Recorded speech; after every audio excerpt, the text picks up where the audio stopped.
Okay, so this is the Torah portion. When you read that, you think it says Akarai Mot. That kind of makes sense, doesn't it? In Hebrew, I'm not going to go too much into this, but when you see a CH in Hebrew, don't pronounce it as a K sound. It's not a K sound. It's more accurate to pronounce it as a H sound, because it's actually a Chet. It's not a Ket. It's a Chet. It's like a H with a bit of a It's the letter that usually makes me do that. So it's Akarai Mot. Okay? There's no short O in Hebrew either. It's always a long O. It's Mot. So Akarai Mot is what it says. I'll keep it brief because the first part of this is quite in depth. I feel like this week just a huge piece of the scriptures has kind of just fallen into place, and a load of things have made sense in a way that they've not made sense in before, and I want to be able to explain that. So the first part's going to be fairly long. Second part probably about normal length. Third part pretty short. In the first part, what I want to look at is atonement, because it's the underlying theme of pretty much all of the scriptures. And I don't know, would it be fair to say, anyone put their hand up, can say that they understand what atonement is and what Yeshua did when he atoned for us? Well, that's what I want to go into. And in order to understand what atonement is, it's difficult to know which to explain first, whether to explain what atonement is or why atonement is necessary. We'll kind of come to the conclusion that if you can understand why atonement is necessary, then you can understand what it is. So, why was atonement necessary? This is the word Mishkan, okay? And it means dwelling place or tabernacle. Actually, more accurately, it means dwelling place, because it's actually from a root which means to dwell. And it's a place where Yehovah actually comes to live, basically, where he comes to abide. And he's got one on earth, and he's got one on heaven. And he actually comes into those places, and he lives there. This is what the Strong's definition says. A residence, including a shepherd's hut, the lair of animals, figuratively the grave, also the temple, specifically the tabernacle, properly its wooden walls, dwelling place, habitation, tabernacle, tent. And it's not just something that's used of Yehovah. Yehovah is not the only one who's got a Mishkan. We can have Mishkans as well. They're just places that we live. So this is a place that Yehovah comes physically into reality to live. So it's an important place. Okay, it's from this verb root, which is shakan. And shakan is a verb. It's something you do. It means to settle down, to abide, to dwell, to tabernacle, or to reside. That's why it's called the tabernacle, because it's where Yehovah tabernacles. It's a place on earth that he chooses to come into and make his own. And as such, as a holy Elohim, the tabernacle has to be prepared in a very special way in order for him to be able to dwell there. Numbers 24:5 shows us Mishkan being used for a human dwelling. How good are your tents, so Yaakov, your Mishkanik, just the plural of Mishkan, O Yisrael. 1 Chronicles 6:48 says, and their brothers, the Levites, were appointed to every kind of service of the Mishkan, of the place where Yehovah dwells, the house of Elohim. So explain something quickly that will be useful as we go on. House of Elohim, the house of Elohim is Bayit, which means house. Ha Elohim. Ha means the, Elohim means God, obviously. So you've got literally house, the God. We've looked at when two nouns are next to each other, the of is implied. But the goes in the middle. Think of Ruach HaKodesh. Okay, that means literally spirit, the holiness. Kodesh being the noun, holy, holiness. So this is how Hebrew works with these things, and we're going to see that a couple of times, so I thought I'd explain it now. 1 Chronicles 17:4-5 says, "Go and you shall say to my servant David, thus said Yehovah, you do not build me a house to dwell in, for I've not dwelt in a house since the time that I brought up Yisrael, even to this day, but have gone from the tent to the tent and Mishkan." Okay, so this is where he has chosen to dwell. And this is why atonement is so important. Atonement actually allows Yehovah to dwell on the earth in the midst of our filthiness, basically, in the midst of the fallen world where you've got this cycle of life and death going on. For him, Holy Elohim, to come in, it has to be prepared in a certain way. And that is what making atonement is. Actually, kafaring. I'm going to use the word kafar because we don't have a concept in English. But if we can understand what the Hebrew concept of kafaring is, then you'll understand what I mean. Numbers 35:33-34 says, "And do not pollute the land where you are, for blood pollutes the land, and the land is not kafared for the blood that is shed on it, except by the blood of him who shed it."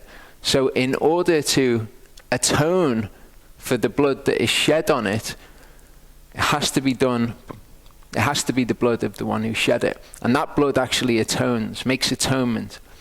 And it's because the land's become polluted, and this is going to be really important for us to understand. Atonement is actually to do with making something clean. Okay, the word as we'll look at is to do with kind of covering over something, but it's covering it with something in particular. It's kind of like covering it with cleanness. Do not defile the land. Do not make the land tamei, unclean, in which you inhabit, in the midst of which I shekan. For I, Yehovah, am shekaning in the midst of the children of Israel. So you don't defile the land because he's physically dwelling there. An atonement needs to be made if he's there to allow him to dwell there. Otherwise his presence will leave. So what is atonement in the scriptures? Now we can kind of understand it now that we know what it's for. Okay, this is the verb. It's kafar. Outline of biblical usage says to cover, purge, make an atonement. Not really very useful.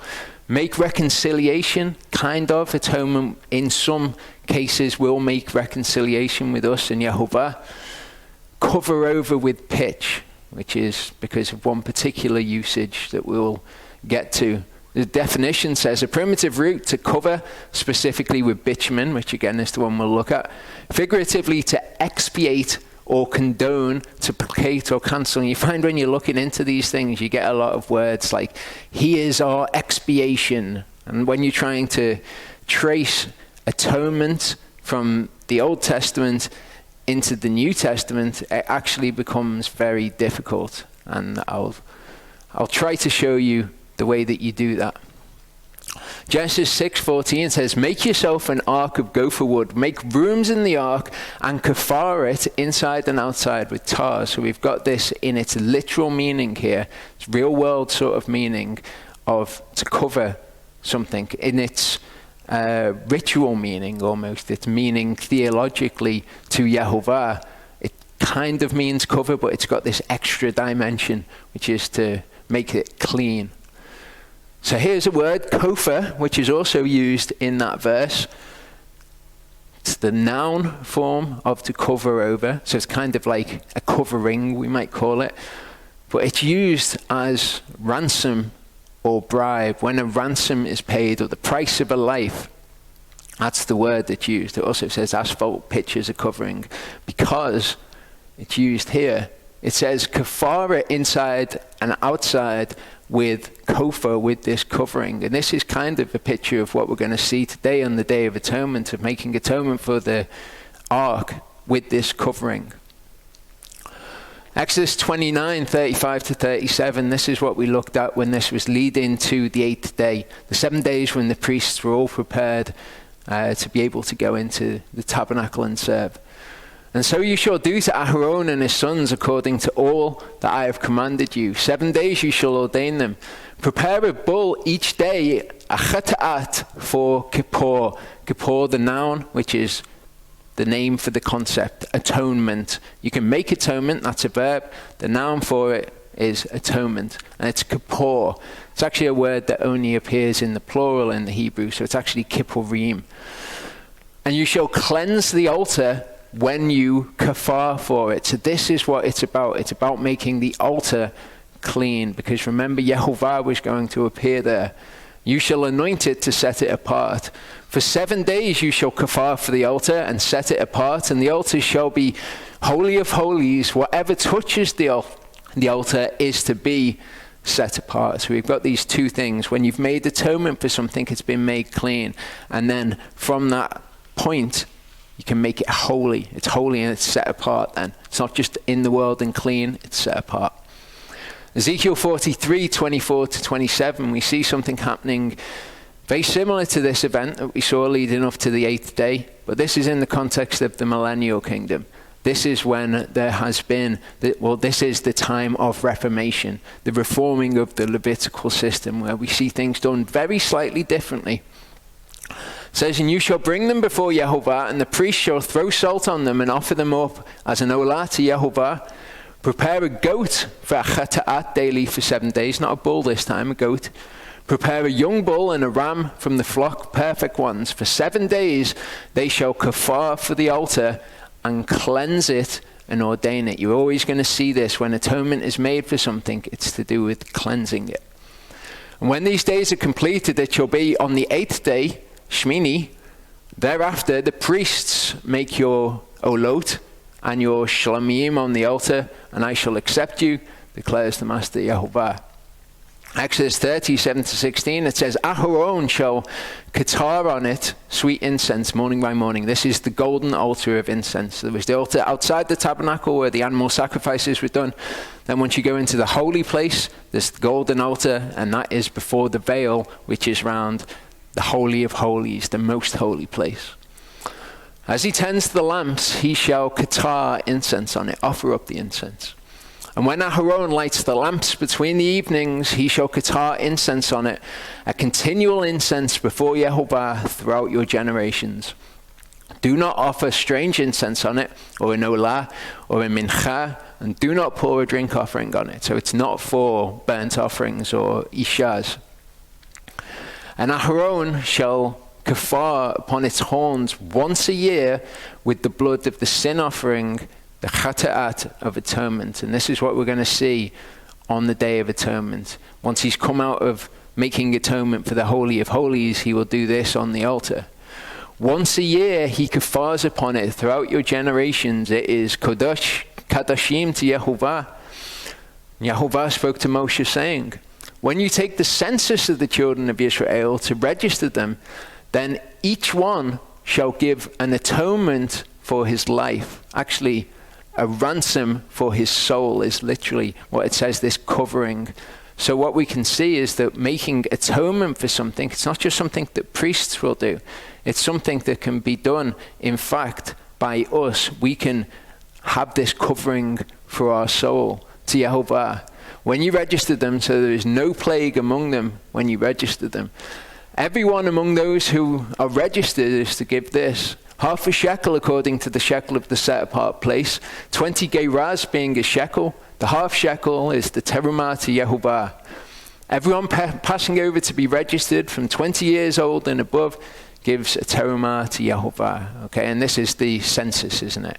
To be registered is to be numbered. This is where David was tempted by Hasatan to take a census without this having been done. So there was no covering. They were not clean before Yehovah in order to be counted as part of Israel. They were not acceptable before him, and he counted them anyway. The rich does not give more, and the poor does not give less than half a shekel when you give it to terumah to Yehovah, to kafar for your souls, atone for your souls. And you shall take the silver for the kippur from the children of Israel and give it for the service of the tent of meeting, and it shall be to the children of Israel for a remembrance in the presence of Yehovah to kafar for your souls. When we come to this is the verse that Charlie mentioned last week that I'd be covering. When the days of her cleansing are complete, For a son or a daughter, she brings to the priest the lamb a year old as an olah, and a young pigeon or a turtle dove as a cheta'at to the door of the tent of meetings. This is the woman who's had the child. After the days of her cleansing are complete, then she brings something. He shall bring it before Yehovah and kafar for her, and she shall be cleansed from the flow of her blood. So these offerings are for her cleansing. They're not for specific sins that the person might have done that they then need to make up for, which is kind of what we think of when we think of making atonement. It's actually for her cleansing, and it's all to do with this realm in which we dwell, which is unclean, and there's life and there's death in there, and the creation has been corrupted, subject to futility, as Paul says in Romans. And because of this, these offerings are necessary in order to make you clean and acceptable before Yehovah. Sin is what corrupts the world, isn't it? Okay, sin was the reason that death has entered into the creation. So a sin offering is offered and it cleanses her. Leviticus 14:48-53 says, however, if the priest indeed comes in and looks at it and sees that the plague is not spread in the house after the house was plastered, then the priest shall pronounce the house clean because the plague is healed. And to cleanse the house, he shall take 2 birds and cedar wood and scarlet hyssop, and he shall kill one of the birds in an earthen vessel over running water. He shall take the cedar wood and the hyssop, the scarlet, the live bird, dip them in the blood of the slain bird in the running water, and shall sprinkle the house 7 times. He shall thus cleanse the house with the blood of the bird. He's making an atonement for the house. He is cleansing it. The house obviously hasn't committed any sin, but he needs the blood to cleanse the house. And he shall let the live bird loose outside the city in the open field, and kafar for the house. He's got to make atonement for the house. Again, the house hasn't done anything wrong, but he needs to cleanse the house, and it shall be clean. Okay, all the way through the laws of clean and unclean, you've got these atonements being made. Some things, it just says wash your body and then you'll be unclean until evening. But certain things, in fact most things, almost everything, as it says in Hebrew, according to the Torah, is cleansed with blood. Okay, so Kippur, the noun. Masculine noun means atonement. Again, unless you know what atonement is, this is worth virtually nothing to you. Here we've got it talking about something we're going to see today. On the 10th day of the 7th Chodesh is the Day of Atonement. Okay, again, the Day of Atonement is like the Spirit of Holiness. Yom HaKippurim says day, the atonements, basically. Okay, but it's rendered in English as the Day of Atonement. It shall be a set-apart gathering for you. You shall afflict your souls and shall draw near with an Isha to Yehovah. We've got this word which we need to understand as well. Kaporet. Okay, and the Kaporet is the mercy seat, or perhaps more accurately, the place of atonement. And this is the most holy place that has ever existed on the earth. And that's because Yehovah actually appears above the mercy seat. So it's actually called the place of atonement. It's where atonement needs to be made on that one day of the year, even though Yehovah is in the Holy of Holies, really quite far separated from the uncleanness of the world. Just in order for him to dwell there all of the time, atonement has to be made once a year, and the high priest has to come in and put the blood on and atone for it and cleanse it so that he can stay there. Exodus 25 verse 17 says, you shall make a place of atonement, a kaporet of clean gold, 2.5 cubits long and 1.5 cubits wide. This understanding of what making atonement is interesting for us to understand what was happening when Yehovah would wipe people out with plagues. Okay, when they were in the wilderness, when something went wrong, he wiped them out with plagues, didn't he? Psalm 78, 25-38 talks about when they had the quail, when they were complaining about the manna and they got the quail. Men ate bread of angels. He sent them provisions to satisfaction. He made an east wind blow in the heavens, and by his power he brought the south wind. He rained meat on them like the dust, and winged birds like the sand of the seas, and let them fall in the midst of his camp, all around his Mishkan. Again, so it's this particular word that is used all around the place where he dwells.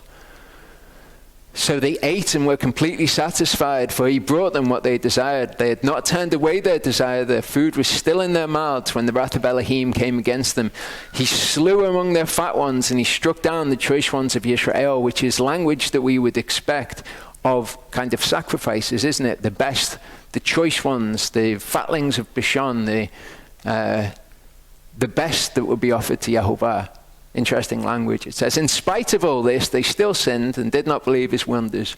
So he ended their days in a breath and their years in trouble. When he slew them, they sought him. And they returned and did earnestly seek Ale. And this was the reaction that so many people have. Something's going wrong, better turn back to Yehovah and, seek his face.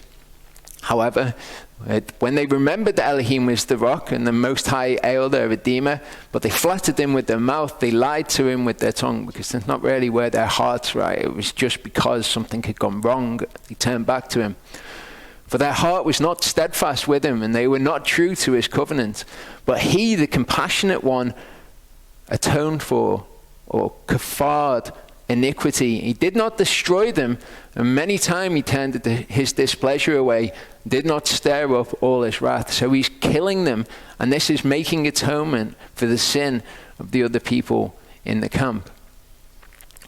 So, understanding now what making atonement is, we can find out some pretty interesting things, because we know, don't we, that there are 3 tabernacles. There's a tabernacle on the earth, one in heaven, and us corporately and individually as temples of the Ruach. An atonement has to be made in each of those places, according to the sacrifices that we saw at the beginning of the book of Leviticus, because every single one of those sacrifices is used to make atonement, to cleanse us. Leviticus 1 verse 4 says, he shall lay his hand on the head of the olah, and it shall be accepted on his behalf to kafar for him. Okay, so burnt offering will make atonement, or will cleanse you, put the covering of cleanliness over you. 1 Samuel 3:11-14 says, and Yehovah said to Shemuel, see, I am doing a matter in Yisrael at which both ears of everyone who hears it shall tingle. In that day I shall confirm against Eli that I have spoken, all that I have spoken concerning his house from beginning to end. For I have declared to him that I am judging his house forever for the iniquity which he knows, because his sons cursed Elohim, and he did not rebuke them. And therefore I have sworn to the house of Eli that the iniquity of the house of Eli shall never be atoned for by sacrifice or by mincha. Okay, so the mincha can atone for you too. He shall do with the bull as he did with the bull as a sin offering, a chata'at, and he shall do it, and the priest shall kafar for them, and it shall be forgiven them. He shall bring the bull outside the camp and burn it as he burned the first bull. It is a sin offering for the assemblies. The sin offerings, probably the one that we would think the sin offering makes atonement for you. The sin offering does indeed make atonement. And it shall be when he is guilty of one of these, that he shall confess that in which he sinned, and he shall bring his guilt offering to Yehovah for the sin which he has sinned, a female from the flock, a lamb or a female goat as a chata'at, and the priest shall make atonement for him for his sin. And we see in multiple places a guilt offering being used to make atonement. In the millennial kingdom, the instructions are one lamb from a flock and from 200, and the watered pastures of Israel for mincha, for an olah, for shlamim, to kafar for them. So there you go. Those 3 offerings will all kafar for you.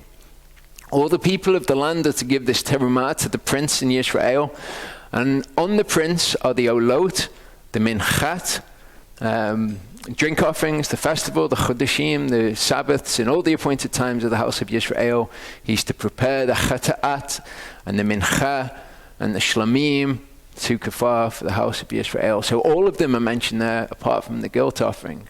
And we see multiple places, and we will see as we go through, that the guilt offering does make atonement for you. So every single one of the offerings in the earthly tabernacle will make atonement for you before Yehovah. So what we should expect to see, all of those offerings happening in the heavenly tabernacle, and then making atonement for us in particular ways. These all make atonement for you in particular ways. See that happening in the heavenly tabernacle, and also we'll see it in us when we offer spiritual sacrifices. Those spiritual sacrifices actually make atonement for us, because we've got the Ruach Kodesh dwelling inside of us. So we need to keep ourselves clean. Okay, he gives us a new heart and a new spirit he puts within us. But how do we keep that clean? How do we keep it acceptable before him so that we will be presented spotless and blameless before him? Well, understanding what's going on in the earthly tabernacle is the key to all of it. Hebrews 9 verse 13 said, "For if the blood of bulls and goats and the ashes of a heifer sprinkling the defiled sets apart for the cleansing of the flesh, these were all for atonement." The ashes of the heifer was a particularly special one, the red heifer sacrifice. I won't look at that again. But these sacrifices were for the cleansing of the flesh. The blood was for the cleansing of the flesh. It was to make atonement and make the flesh clean. Leviticus 15 verse 2. Okay, when we read through this and we look at uncleanness, we don't tend to associate it with atonement at all. Okay, we think unclean, that's one thing, that's over here. Atonement, that's different, that's something that was going on with the animal sacrifices.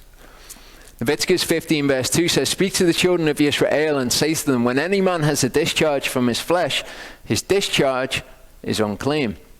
And when he who has a discharge is cleansed of his discharge, he shall count for himself 7 days for his cleansing. He shall wash his garments and shall bathe his flesh in running water and be clean. On the 8th day, he takes for himself 2 turtle doves, 2 young pigeons, shall come into the presence of Yehovah to the door of the tent of meeting, shall give them to the priest. The priest shall prepare them, the one as a chata'at, the other as an olah, and the priest shall kafar for him because of his discharge. Not because of any sin that he did, because he had the discharge. And the discharge is a result of us being in this fallen world, surrounded by uncleannesses and things by which we can become defiled. So in order to atone for that, or to kafar for that, we offer a sin offering and olahs also. Leviticus 15, 28 to 30 says, "But if she is cleansed of her discharge, then she shall count for herself 7 days, and after that she's clean. And on the 8th day she takes for herself 2 turtle doves and 2 young pigeons, and shall bring them to the priest to the door of the tent of meeting. The priest prepares one as a chata'at and the other as an olah. And the priest shall kafar for her in the presence of Yehovah for the discharge of all her tumah." This is a word that we're going to see numerous times, the tumah of the children of Israel. Leviticus 15 verse 31, all of the rest of those were just taken from Leviticus 15. As you go through, the instructions are given you, have some kind of way of cleansing yourself, washing yourself with water or whatever, then atonement is made for you. And then this is given as the reason that these atonements have to be made. "Thus you shall separate the children of Israel from their tumah, lest they die in their tumah when they make my dwelling place tameh, unclean, which is in their midst." So again, it's all about the fact that he's dwelling physically on the earth, which is interesting because he also dwells in heaven. And atonement needs to be made in heaven. And he also dwells in us. He dwells in us as temples of the Ruach. So that's why atonement needs to be made there. Leviticus 14, 14 to 20 says, "The priest shall take some of the blood of the asham, and the priest shall put it on the tip of the right ear of him who is to be cleansed, and on the thumb of his right hand, on the big toe of his right foot. The priest shall take some of the log of oil and pour it on the palm of his own left hand. And the priest shall dip his right finger in the oil that's on his left hand, and shall sprinkle some of the oil with his finger 7 times before Yehovah. And of the rest of the oil in his hand, the priest puts some on the tip of the right ear of him who is to be cleansed, on the thumb of his right hand, on the big toe of his right foot, and on the blood of the asham. The rest of the oil that's in the priest's hand he puts on the head of him who is to be cleansed, and the priest shall kafar for him before Yehovah, and he is then clean. The priest shall make the chata'at and kafar for him who is to be cleansed from his tumah. Afterwards he slaughters the burnt offering, the olah. The priest shall offer the olah and the mincha on the altar, and the priest shall kafar for him, and so he shall be clean. This entire thing is needed for him to be in an acceptable state for Yehovah to dwell in the midst of the children of Israel. They all had to be in this state for Yehovah to actually be there at all. Hebrews 10:22, and according to the Torah, almost all is cleansed with blood, and without shedding of blood, there is no forgiveness. Forgiveness and atonement are concepts that kind of get mixed up a little bit, and we'll see that. So, having seen how it's done in the earthly tabernacle, we can now understand when we see how it's being done in the heavenly tabernacle by Yeshua. I'll give you a choice at this point. This next bit might well be 20 minutes long. This is quite dense stuff, but it tells us a lot. And I'd rather go through it more slowly in smaller bits and for everybody to get it and be like, yeah, I've got it, rather than try to endure through a part. So does anyone have any kind of preference as to what we look at? You want a break? No? Okay. Revelation 15 verse 5 says, and after this I looked and saw the temple of the dwelling place of witness in the heaven was opened. Okay, so this is the word skene. Skene in Greek means Mishkan, means dwelling place. Again, it's talking about where he dwells. The word for temple's there as well, but it specifically says that it's about where he dwells. And Hebrews 8 tells us about this place. It says, it was necessary then that the copies of the heavenly ones should be cleansed with these. That's the stuff on earth. Atonement had to be made for the stuff on earth. But the heavenly ones themselves with better sacrifices than these. So what they were a picture of in the heavens also had to be cleansed. For Messiah has not entered into a set-apart place made by hand, figures of the true, but into the heaven itself, now to appear in the presence of Elohim on our behalf. So this is what the priests would do, wouldn't they? When you brought the animal to them, you killed the animal, or whoever killed the animal changes, then the priests would draw near to the presence of Yehovah. That's what Messiah did, okay, with the blood that was to make atonement, which was his blood. Hebrews 9:11-14 says, but Messiah, having become a high priest of the coming good matters, through the greater and more perfect skene, Mishkan, not made with hands, that is not of this creation, entered into the most set apart place once for all, not with the blood of goats and calves, but with his own blood, having obtained everlasting redemption. For if the blood of bulls and goats and the ashes of a heifer sprinkling the defiled sets apart for the cleansing of the flesh, how much more shall the blood of Messiah, who through the everlasting Spirit offered himself unblemished to Elohim, cleanse your conscience from dead works to serve the living Elohim. So this is what atonement is made for in the heavenly realm. And we need to understand this word. As I said, it's very difficult to trace atonement through from the Old Testament to the New Testament, because what you tend to get, this word hilasmos, an appeasing, propitiating, the means of appeasing, propitiation. And a lot of the New Testament, when you read it, you think, this is just new doctrine that's being taught here. But none of it is new doctrine at all. All of it is the Torah. And what we need to do is understand. So when it says things like, he is a propitiation for our sins, we need to understand what it's actually saying, because it's all just the Torah, every single bit of it. Daniel 9:9-10 says, to the Lord our God are the compassions, and then it uses the word hilasmos in the Septuagint, for we separated from Yehovah. Okay, so it talks about this separation, which atonement is needed to bridge the gap, basically. This is what it says in the Septuagint. I'll show you what it says in the Hebrew, because they're taking the implication of atonement. We hearken not to the voice of Yehovah our God to go by his laws which he executed before our face by the hands of his bondsmen, the prophets.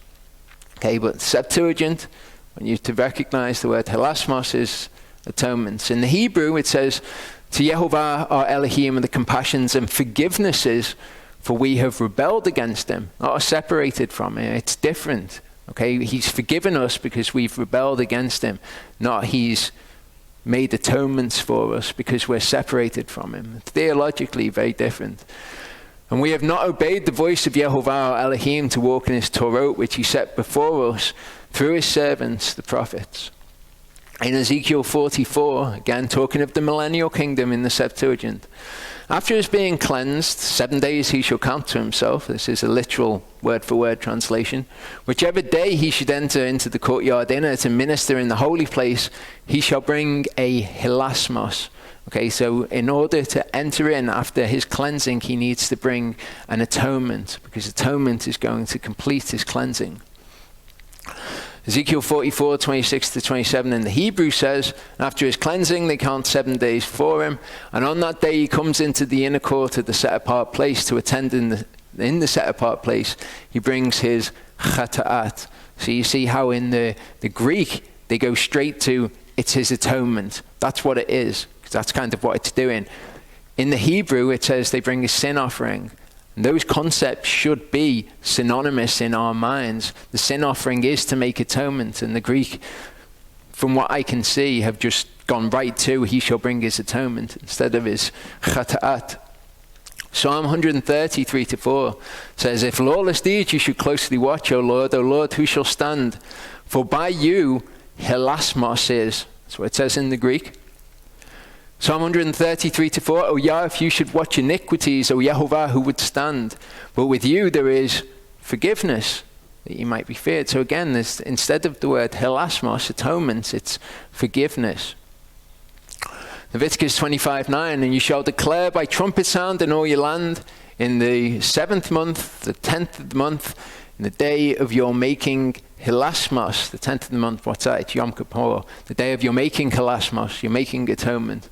You shall declare by trumpet in all your land. And it's the same in the Hebrew, of course, we know. Numbers 5, 6-8 says, speak to the sons of Yisrael, saying, a man or woman, whoever should commit of all sins of mankind, and ignoring should ignore and should trespass. That's all. And this is very interesting. This is talking about a sin made in error, a sin made by mistake, as it's saying in the Hebrew. But it says here that what the person's doing is ignoring the Torah. And this is kind of what I was trying to get into about a sin made by mistake isn't necessarily one that you never intended to do. It's one that you won't. It's one that you repent of. You recognize it as a mistake and you turn from it. So this person is recognized in the Greek as ignoring this. He should declare openly the sin which he did, and shall give for the trespass offering the total sum, the 5th part of it he shall add unto it and give back to whomever he trespassed against him. But if there might not be to the man acting as next of kin, so as to give to him, and says, let the trespass offering being given to Yehovah for the priests be beside the ram of hilasmos. Okay, so here it's recognized as the ram of atonement, because I'm going to show you the scripture that this is actually referring to. And in the Hebrew it's the same. Okay, it calls it the ram of atonement. Doesn't talk about him ignoring it. But this is the scripture that it's making reference to. This is in Numbers 5. But it's making reference to a law that's already been given. And that law already given was in Leviticus 5.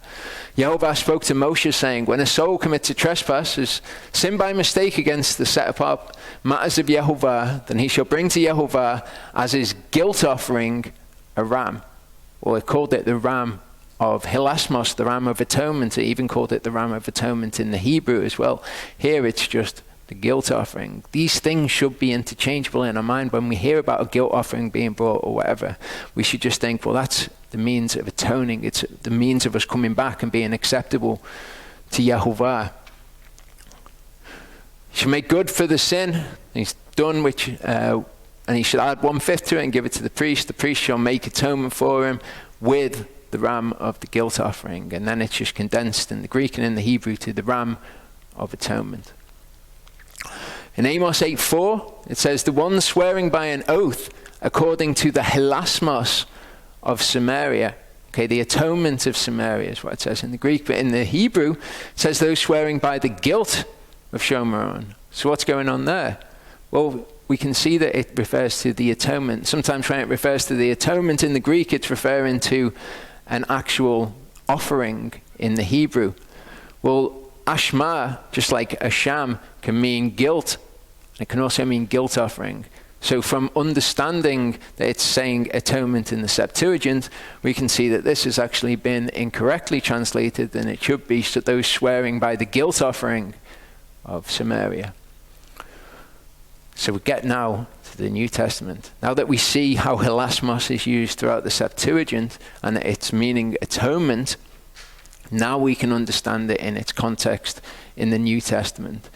The verses that I'm going to put up, as usual, are going to be taken from the ISR version, and they actually do a pretty good job with translation. My little children, I write this to you so that you do not sin.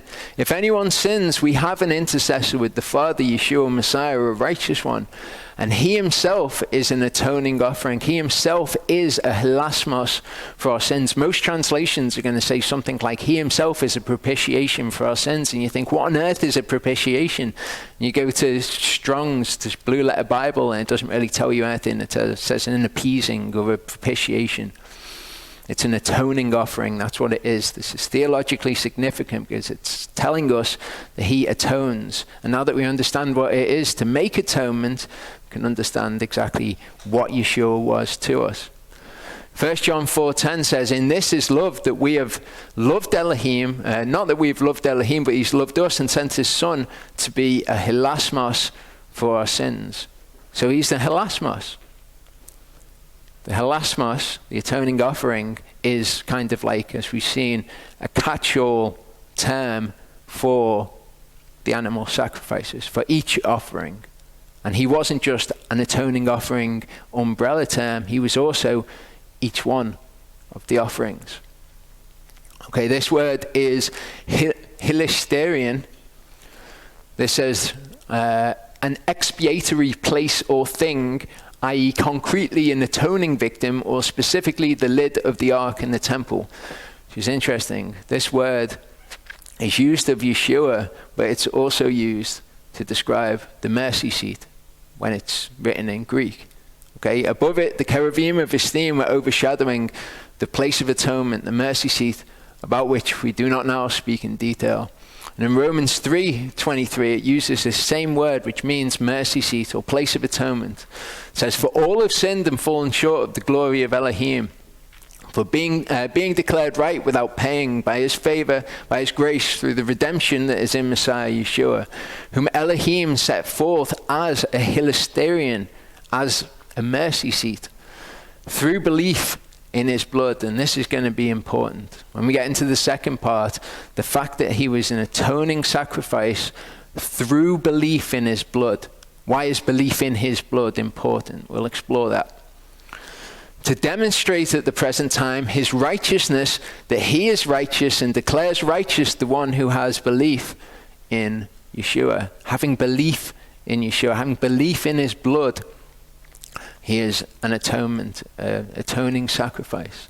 Now I found this, I thought that this was interesting. We've looked at the Chinese characters before and about how they tell the story of Genesis and various other things. This is the character for righteousness in Chinese, and it's the word for I or me covered by the Lamb. Thought that was interesting. Luke 22:42 says, saying, Father, if you be willing, remove this cup from me. Nevertheless, not my will, but yours be done.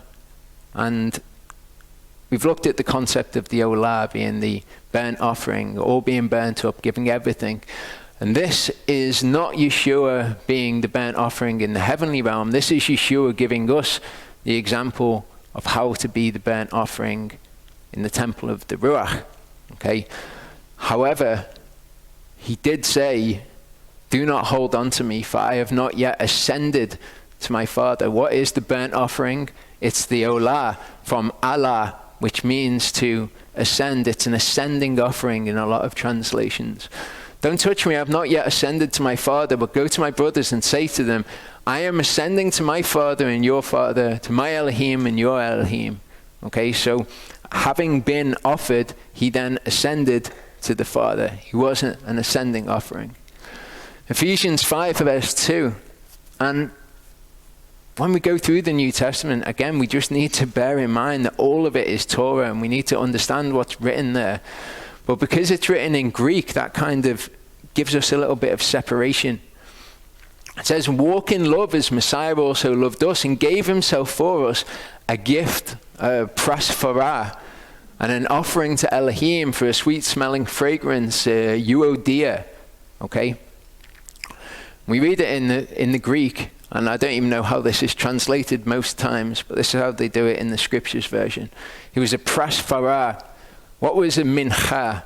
A mincha, what did it mean? It was a present. It was a gift. Present or a gift. That's what mincha means.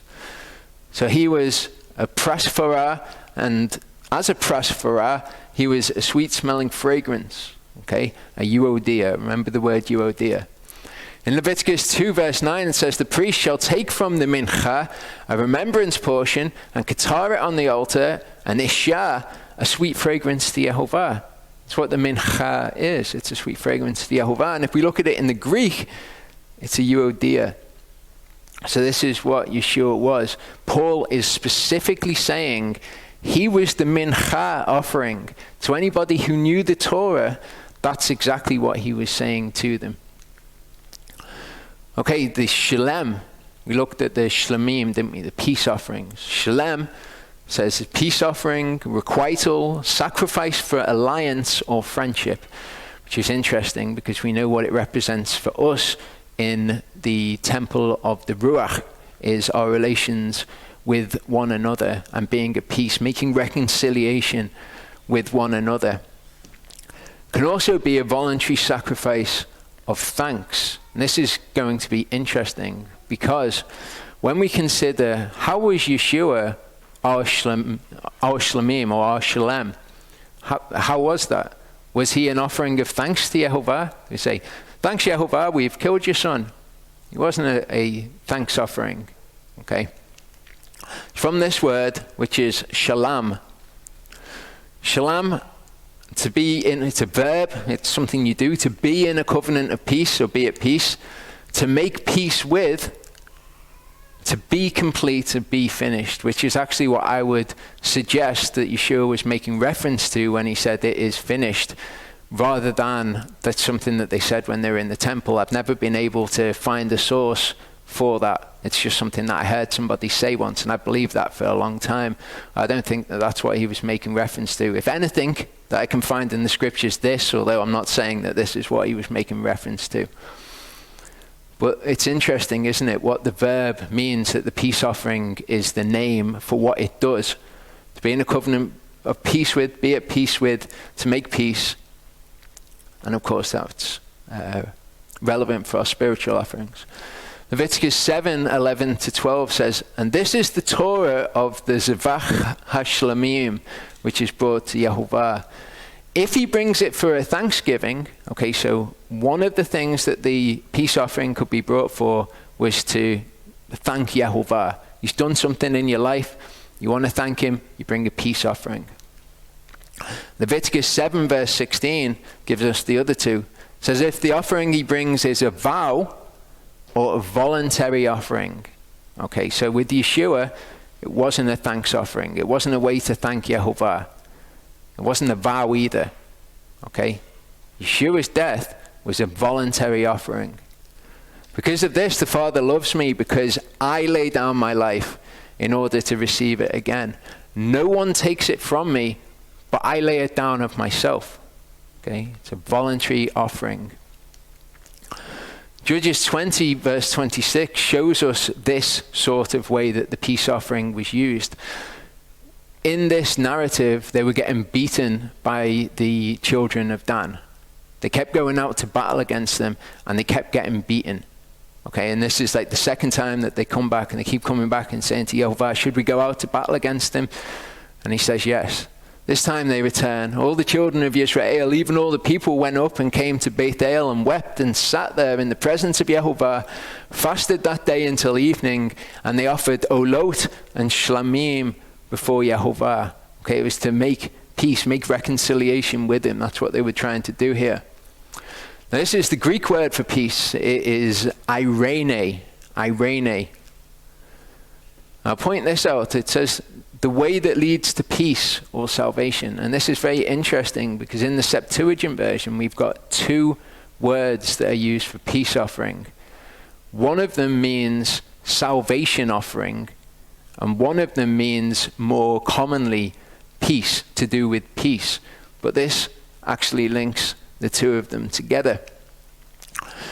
And then we've got this, eirenikos. Eirenikos means relating to peace, peaceable, pacific, as in pacifying, loving peace, bringing peace with it, peaceful or salutary. This is the word that's used in the Septuagint when it's not a salvation offering for peace offering. So when you see the word eirenikos, it means peace offering, or it's used to mean peace offering.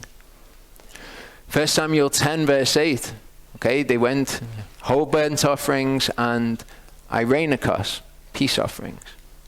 Okay, again, peace offerings, eirenikos in 2 Samuel 6:17. In Deuteronomy 2 verse 26, we see eirenikos used in a very interesting concept when we consider us making eirenikos with one another. Okay, when we make peace offerings to one another. I sent ambassadors from the wilderness of Kedemoth to Sihon, king of Heshbon, with peaceable words, with eirenikos words, peace offerings, words of peace offerings. Genesis 37 verse 4 about Joseph says, and his brethren, having seen his father loved him more than all his sons, hated him and could not speak any eirenikos to him. Psalm 120 verse 7, I was eirenikos among them that hated eirene. I was peaceable to those who hated peace. But again, it's this word for peace offering, and this is what we do in us as the temple of the Ruach. This is a word we'll be familiar with, shalom. Okay, shalom is a noun. It's a name for the concept peace.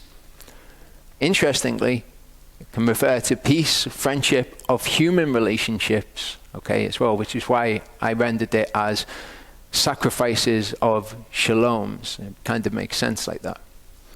Ephesians 2:13-17 shows us how Yeshua is our peace offering, or an aspect of it. But now in Messiah Yeshua, you who were once far off have been brought near by the blood of Messiah. And we looked at how this is all temple talk, drawing near with blood.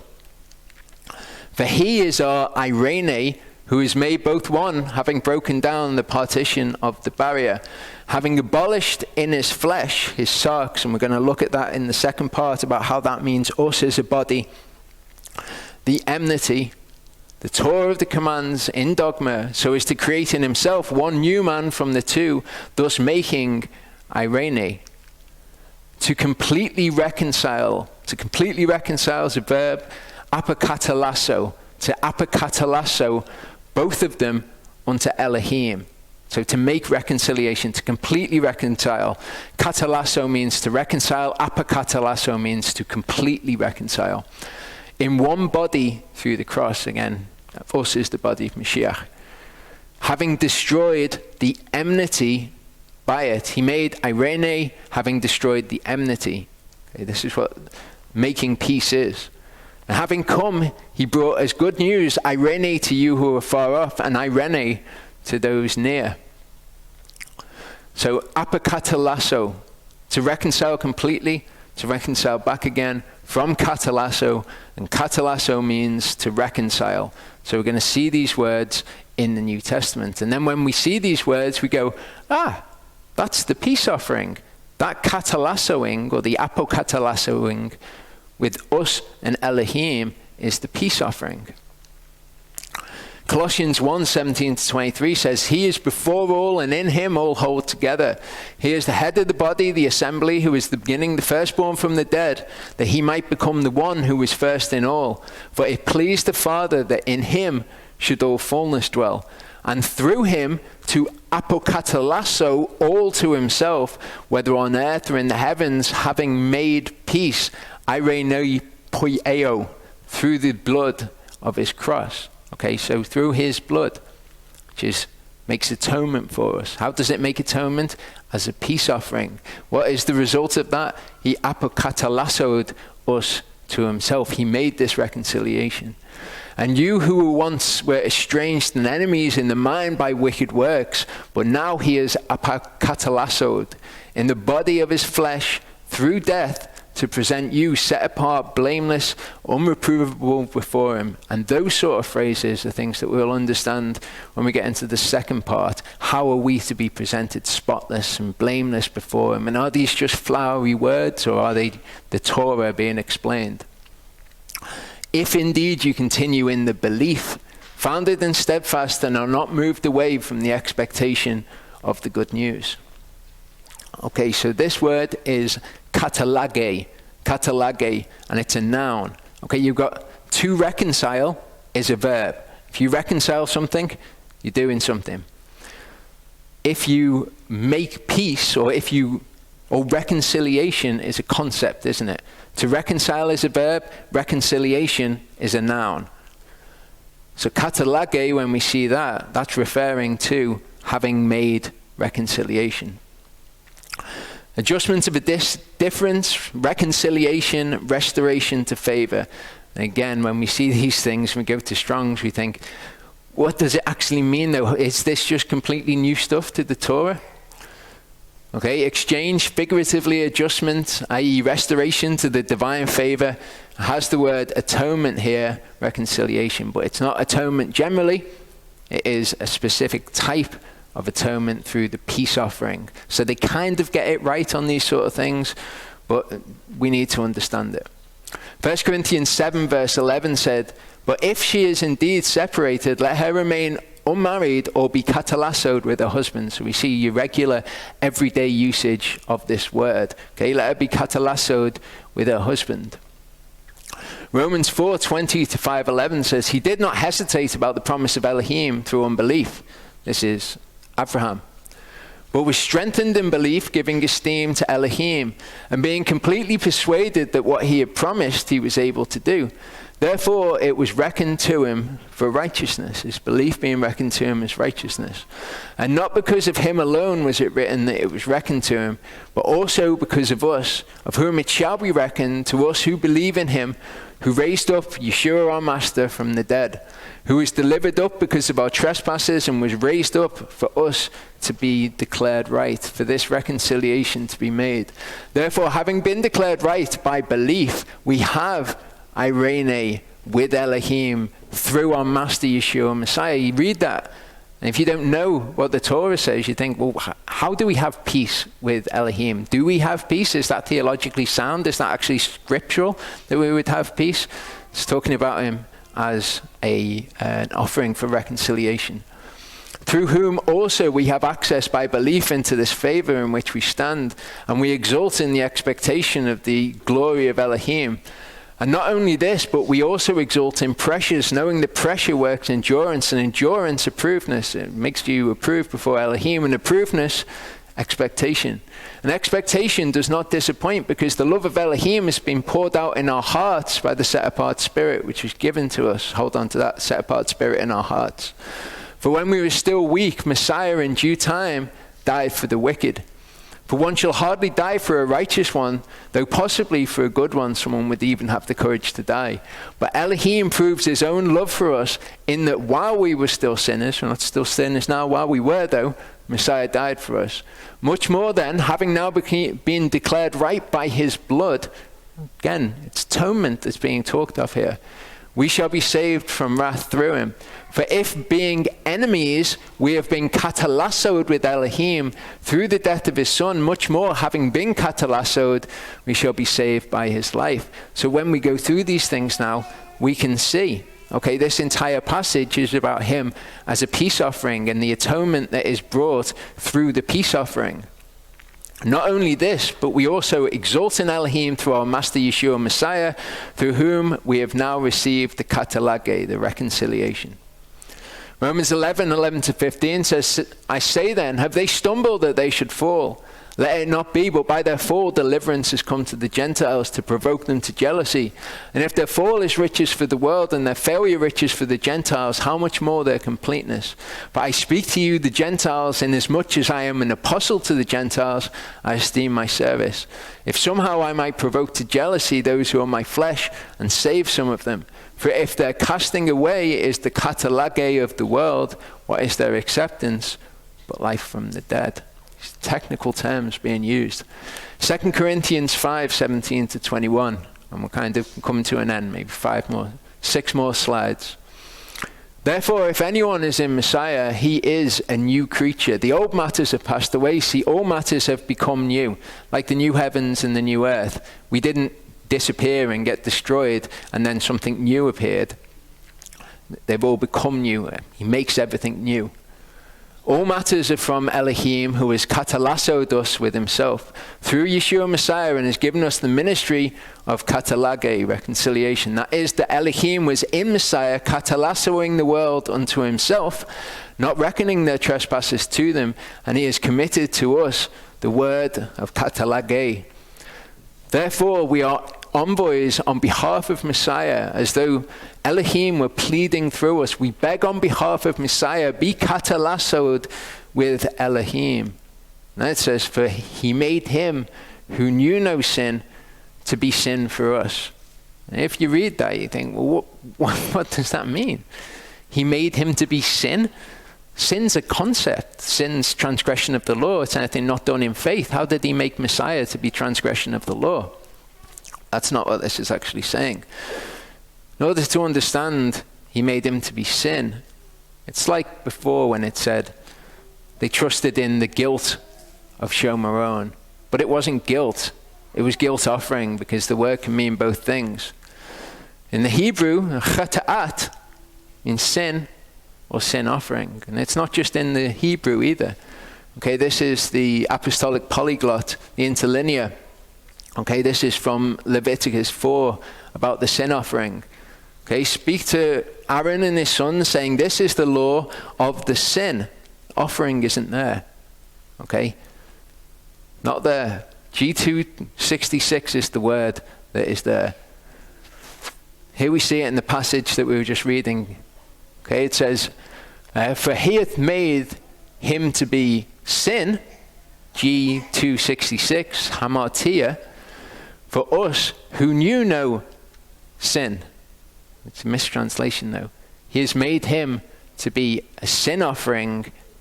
Okay, him who knew no sin, he made to be a sin offering. And we know from the Torah, as we saw before, that the chata'at is something that the priest makes atonement for him, and his sin shall be forgiven him. We looked at that as we were going through it. The sin offering. Okay, the priest will make atonement for him. Yeshua made atonement for us. He cleansed us, and we shall be forgiven of the sin. So this is how he was the sin offering. And finally, Isaiah 53 verse 10 just lays it out there, really easy for us to understand. Yehovah was pleased to crush him. He laid sickness on him, that when he made himself an offering for guilt and a sham, a guilt offering. So Yeshua was all 5 of them in the heavenly realm. What we're going to look at is us making atonement for ourselves as temples of the Ruach in the realm of the Spirit. And we'll look at that in the second part. Okay, well, the importance of this matter is basically, as I was going into, in the New Testament, there's a lot of words that we just read and we don't really know what they mean. We don't trace them back to the Torah. And this actually leads to a major problem. It leads to people rejecting Paul's words and rejecting Yeshua's words as well. I had somebody contact me this week who has rejected the New Testament. And what it always boils down to with people who do this is they don't understand the things that those people wrote. And because the New Testament, I think, has been associated with the law being done away with, particularly Paul's writings, it almost seems acceptable to people to read it and think, maybe it is saying that the law has been done away with. Or maybe this is new doctrine. Maybe this is just all garbage. But they just don't understand it. And if they can come to an understanding of it, then they would see that it's actually Torah. It's like, I don't actually understand why Elijah offered burnt offerings on Mount Carmel. He wasn't allowed to do that according to the Torah, and yet Yehovah honored it. We're going to see the verses later on that say that he's not allowed to do that anywhere other than Jerusalem. He's got to bring those things to the door of the tent of meeting. So I don't understand that, but I'm not going to turn around and say Elijah's a false prophet. But people, for some reason, seem comfortable to do those things. I think if we can understand and we can take something which is a core principle, like atonement, and we can then show all the way through the rest of the scriptures just how important atonement is. And it's actually, without atonement, none of the other scriptures make any sense. So to not understand atonement, you don't understand all of the rest of the scriptures. You don't understand what the foundation is, what the root concept which gives birth to all of those things being theologically significant is. So for us, for our walk, okay, what I'm going to kind of touch on is that we don't actually need to know any of that in order to make atonement for ourselves. Because if we just shema the word, if we just do what it says to do, we don't actually need to understand that. Okay, because we will be making atonement. We won't understand that we're making atonement and that that's what it is, and that we're making ourselves clean as temples of the Ruach, and how the body of Messiah works and all of the rest of it. We just shema the word. The problem is people just don't seem to be comfortable doing that with the New Testament scriptures. They think that they are different in some way. Okay, so the spiritual sacrifices that we make atonement for us as a dwelling place of the Ruach Kodesh. Small points, it's not the Ruach HaKodesh, because that would be saying the Ruach, it would be saying the Holy Spirit. Ruach HaKodesh means the Holy Spirit. So saying the Ruach HaKodesh doesn't make any kind of sense. First offering is the Olah offering. That's how it's mentioned in Leviticus anyway, the first one. The Olah offering. And that is, as we've seen, submission to Yehovah. And without submission to Yehovah, you can't actually make any of the other offerings, because you've got to submit to him in order to be doing the rest of it. The first one that you must offer him is yourself entirely. You've come to him and you're now willing to do his will. Okay, then we've got the mincha offering, which is the present, basically the present to Yehovah. Well, that's its common usage of the word. And we can see this in caring for the poor. Essentially, what's behind the mincha offering is to do with our material goods what he asks us to do with them. So caring for the poor is probably the primary one that you can point to. And it's amazing. I looked at this either 2 or 4 weeks ago, where I was looking at the idea that Yehovah will provide for us, that he promises that he will provide for us. But people take that out of context. Yehovah says he will provide for us if we provide for those less fortunate. If we're doing that, then he promises to provide for us. Otherwise, there is no promise of his provision in Matthew 6, at least. Okay, so the mincha offering is seen in us giving to others, because the material goods that he gives to us, he, if we have submitted to him, gets to decide what it is that we do with it. And each time this comes up, I feel it's important to challenge people and say, when was the last time you gave to the poor? Do you make it a thing in your life to give to the poor? Because that underpins so much of the Torah, to give to the stranger, the fatherless, the widow, and to the poor as well. Okay, making peace with one another. We saw that the Irenikos offerings were the peace offerings, speaking peaceable words, speaking peaceably with one another. Making reconciliation is what the peace offering was about, both the one in the earthly tabernacle, the heavenly tabernacle with Yehovah, and it's about us making reconciliation with one another. Confession, or the guilt offering, okay, when you're guilty, you've done something, actually acknowledging maybe the scriptures do say that this is wrong, instead of always, when something is presented to us, trying to twist the scriptures around to say, oh, no, it's okay because of this scripture or that scripture, or, instead of just saying, maybe I'm guilty and maybe I need to look at myself and see what I might be doing wrong. That's followed by repentance, the sin offering. And by doing all of these, okay, we make atonement for ourselves. And what did it mean to make atonement? It means we cleanse ourselves. We make that area that Yehovah has come to dwell in, we make it clean. Okay, and the temple of the Ruach is us individually, and it's us corporately as well. So we need to be doing these things as a part of the body to make the body itself clean and an acceptable place for Yehovah to dwell.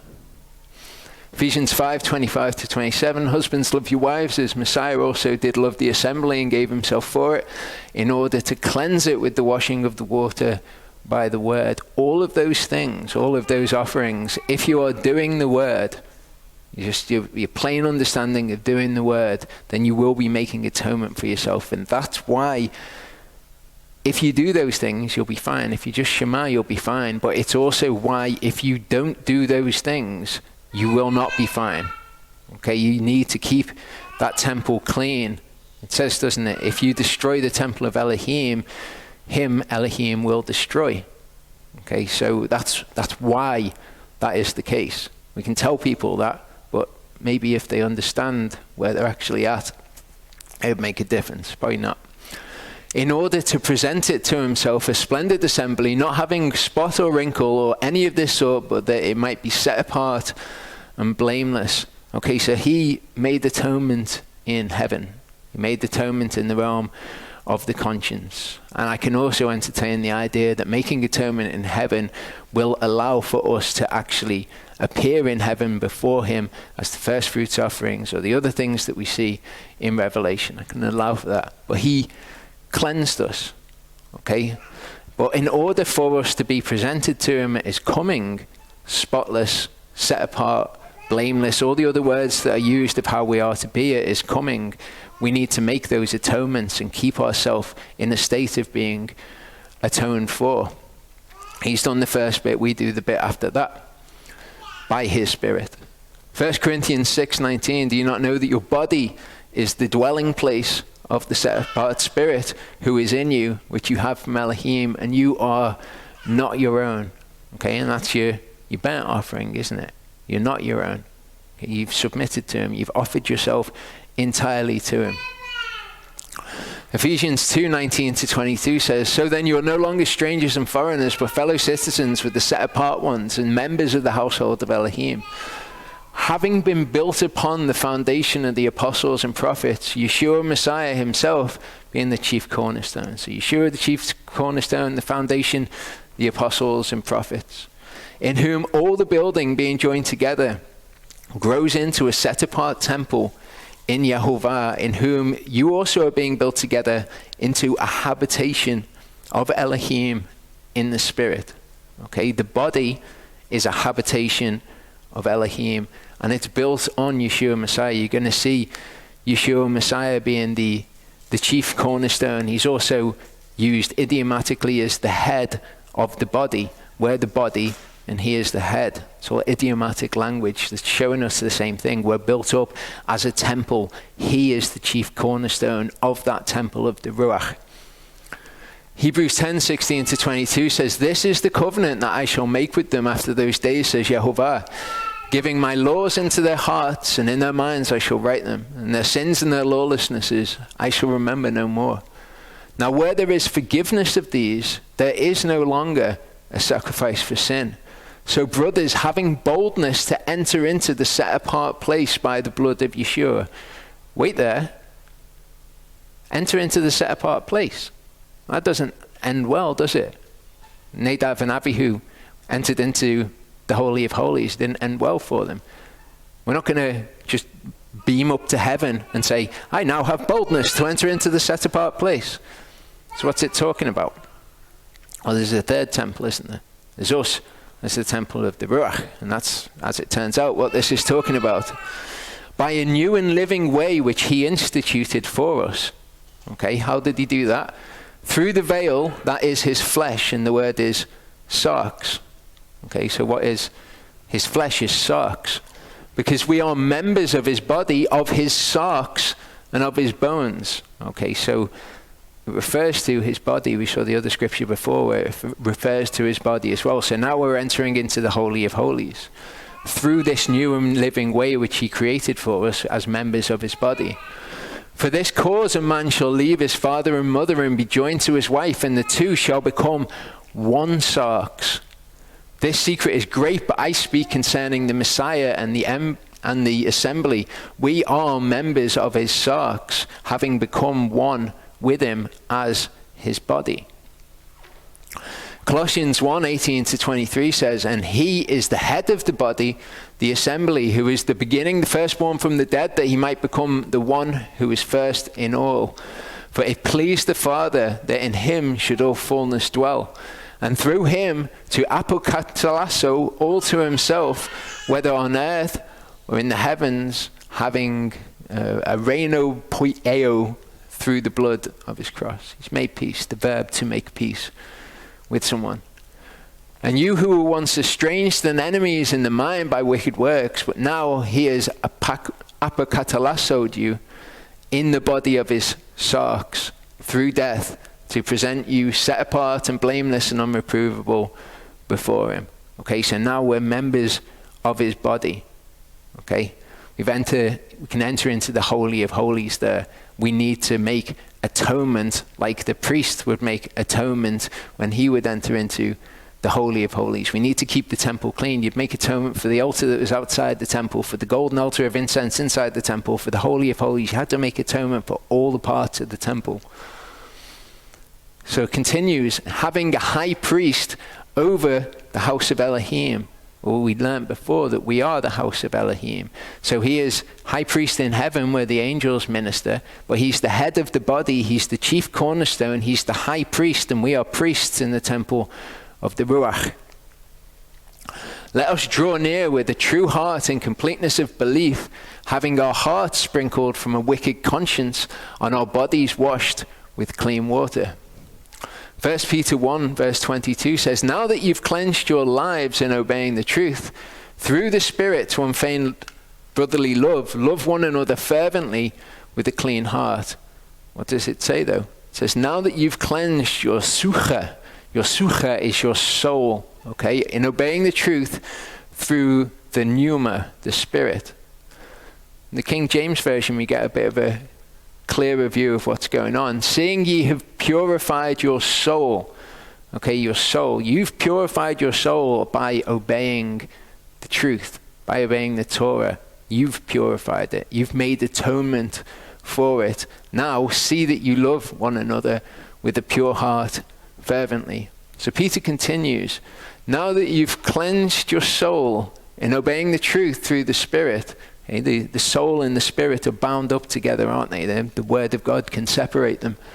To unfeigned brotherly love, love one another with a clean heart. That's for us individually. Remember, where the set apart spirit, where the spirit of holiness dwells. Okay, we make atonement. With a clean heart, having been reborn, not of corruptible seed, but incorruptible, through the living word of Elohim, which remains forever. Because all flesh is as grass, and all the esteem of man is as the flower of grass. The grass withers and its flower falls away. But the word of Elohim remains forever, and this is the word announced as good news to you. So all of this is talking about making atonement in us as the temple. And we'll see that as we go on. Having put aside then all evil, all deceit, hypocrisies, envyings, all evil words, your peace offering, as newborn babes, desire the unadulterated milk of the word in order that you grow by it. Indeed, if you have tasted that the master is good, drawing near to him a stone rejected indeed by men, but chosen by Elohim and precious, you also as living stones are being built up a spiritual house, a set apart priesthood to offer up spiritual sacrifices acceptable to Elohim through Yeshua Messiah. So all that Peter is talking about in this passage is us serving as priests in the temple of the Ruach. Now that you have cleansed your sucha, now that you've cleansed your soul, okay, you're being built up as a spiritual house. Now that you've cleansed yourself.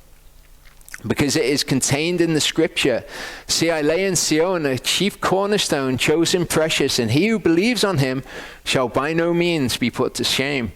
This preciousness then is for you who believe, but to those who are disobedient, the stone which the builders rejected has become the chief cornerstone. So you believe, you're obedient. You don't believe, you're disobedient, scripturally speaking. Stone of stumbling and a rock that makes for falling, who stumble because they are disobedient to the word to which they were also appointed. Okay, so for us, like I said, it doesn't matter whether we know that we're making atonement for ourselves or not. All of the context of that makes so much more sense when we understand that that's what we're actually doing. But we don't need to know that. All we need to do is be obedient to the word. The reason that these people will fall is because they're disobedient to the word and they're not cleansing their souls. But you are a chosen race, a royal priesthood, a set-apart nation, a people for a possession, that you should proclaim the praises of him who called you out of darkness into his marvelous light, who were not a people, but now the people of Elohim, who had not obtained compassion, but now obtain compassion. Beloved ones, I appeal to you as sojourners and pilgrims to abstain from fleshly lusts, which battle against the sucha, the soul. They battle against the soul. You're supposed to be cleansing your soul. The fleshly lusts cause you to disobey the word. They battle against the sucha. 2 Peter 1, 2-11 says, favor and irene, peace, from the peace offering be increased to you in the knowledge of Elohim and of Yeshua, our Master. Okay? As his divine power has given to us all we need for life and reverence through the knowledge of him who called us to esteem and uprightness. So this is what his word gives us. It gives us the ability to have life and reverence, okay, to make atonement for ourselves, to be this temple. It's all that we need is right there in the word. All we need to do is obey it. But the knowledge of Elohim and Yeshua, our Master, be increased.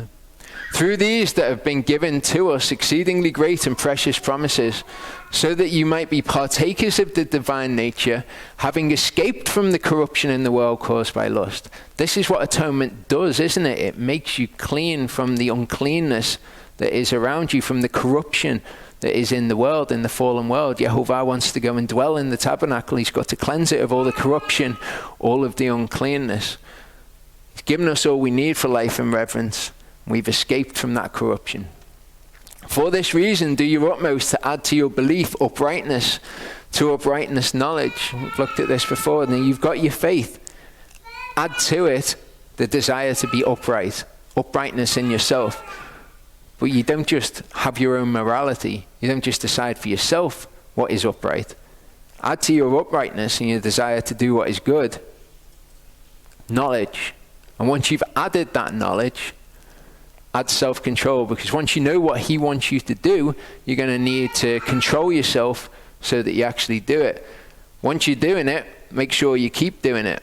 And this leads to reverence for him. We've spoken before about if you shema the word, if you trust and obey the word, you will re'eh, you'll understand who he is. And it does lead to a reverence of him, to follow his word. To reverence brotherly affection. Okay, this is your peace offering. And to brotherly affection, love. Okay, and we know, again, what's love? Love is patient, love is kind, etc., etc. It's your peace offering. But if these are in you and increase, they cause you to be neither inactive nor without fruit in the knowledge of our Master Yeshua Messiah. For he in whom these are not present is blind, being short-sighted, and has forgotten that he's been cleansed from his old sin. He's been atoned for. Yeshua was our atoning offering. What did that do for us? It cleansed us of our sin. We read in the scriptures, he cleansed us of our sin, and we have no idea why. We don't know what mechanism by which that happened, but now we do. But if you don't go on in the word, if you don't continue to do these things and make atonement for yourself, it's like you've forgotten that you were cleansed of your own sin, and you don't keep yourself clean. For this reason, brothers, all the more do your utmost to make firm your calling and choosing. For if you're doing these matters, you shall never stumble at all. You don't have to worry about, I need to remember what it was to be katalassoed to Yehovah and all that. That doesn't matter. What's important to us is that we see it all goes back to the Torah. And if we can only take one thing away, we take that we are cleansed by doing those things. And there's an actual reason why we've got to do this, and a reason why if we don't do these things, then it doesn't end well for us. It's just kind of deterministic. That's the way it has to happen. You will not be presented to Yeshua spotless and blameless unless you make atonement for yourself through the same sacrifices that you see in the Torah. In this way, an entrance into the everlasting kingdom of our Master and Savior Yeshua Messiah shall be richly supplied to you. You've got to do it. Without doing that, you don't end up in the right place. Romans 3:23-26 says, "For all have sinned and fall short of the esteem of Elohim, being declared right without paying us by his favor through the redemption which is in Messiah Yeshua, whom Elohim set forth as an atonement." Okay, this is what he's done for us. He's cleansed us in all these ways through belief in his blood, to demonstrate his righteousness, because in his tolerance Elohim had passed over the sins that had taken place before, to demonstrate at the present time his righteousness, that he is righteous and declares righteous the one who has belief in Yeshua. How does he declare him righteous? He's an atoning offering. He is made right. That's what it is to be declared righteous. He's justified, you'll see in some translations. He is made right before Elohim. And it's through belief in his blood. Okay, so he is righteous and declares righteous the one who has belief in his blood as the atoning offering. This is where people stumble with things like Paul's letters. Paul is prefacing all of this by saying, listen, everyone needs atonement. There's not a single person on the planet who needs atonement. You can become as good a person as you want. You can do as much Torah as you want to do. But because you need atonement, you need Yeshua. Romans 9:30-32 says, "What shall we say then, that Gentiles, not following after righteousness, have obtained righteousness, even the righteousness of belief?" Gentiles didn't do the law, did they? They didn't have the law to do. And yet somehow the Gentiles have found themselves in a position where they're declared righteous. But Yisrael, following after the Torah of righteousness, has not arrived at the Torah of righteousness. So they had the law, but there was a problem. So what was the problem? It wasn't of belief, but by works of Torah. Okay, which Paul has prefaced in Romans by saying, all have sinned and fallen short of the glory of God.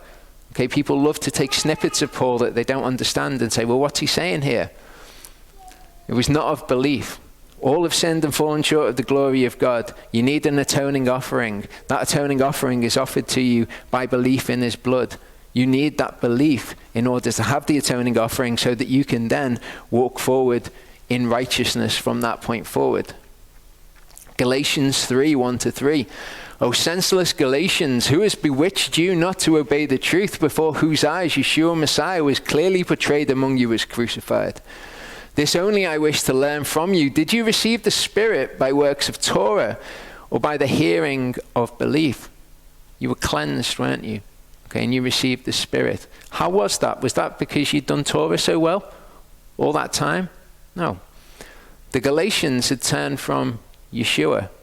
They'd said, we don't need Yeshua anymore. And what Paul is explaining in Galatians is, it's great that you've got the Torah, but that's not going to do anything for you. Okay, how did you get the Spirit? How were you cleansed? How was that atonement made for you? Was it because you'd done the Torah? No, it wasn't. It was by the hearing of belief. It was belief in him, which gave you the atonement and cleansed you, so that the Torah is now useful to you. Are you so senseless, having begun in the Spirit? Do you now end in the flesh? And it's amazing that Paul's letters go through all of the problems that we see right now when people have come back to following the Torah, and he addresses them all one by one.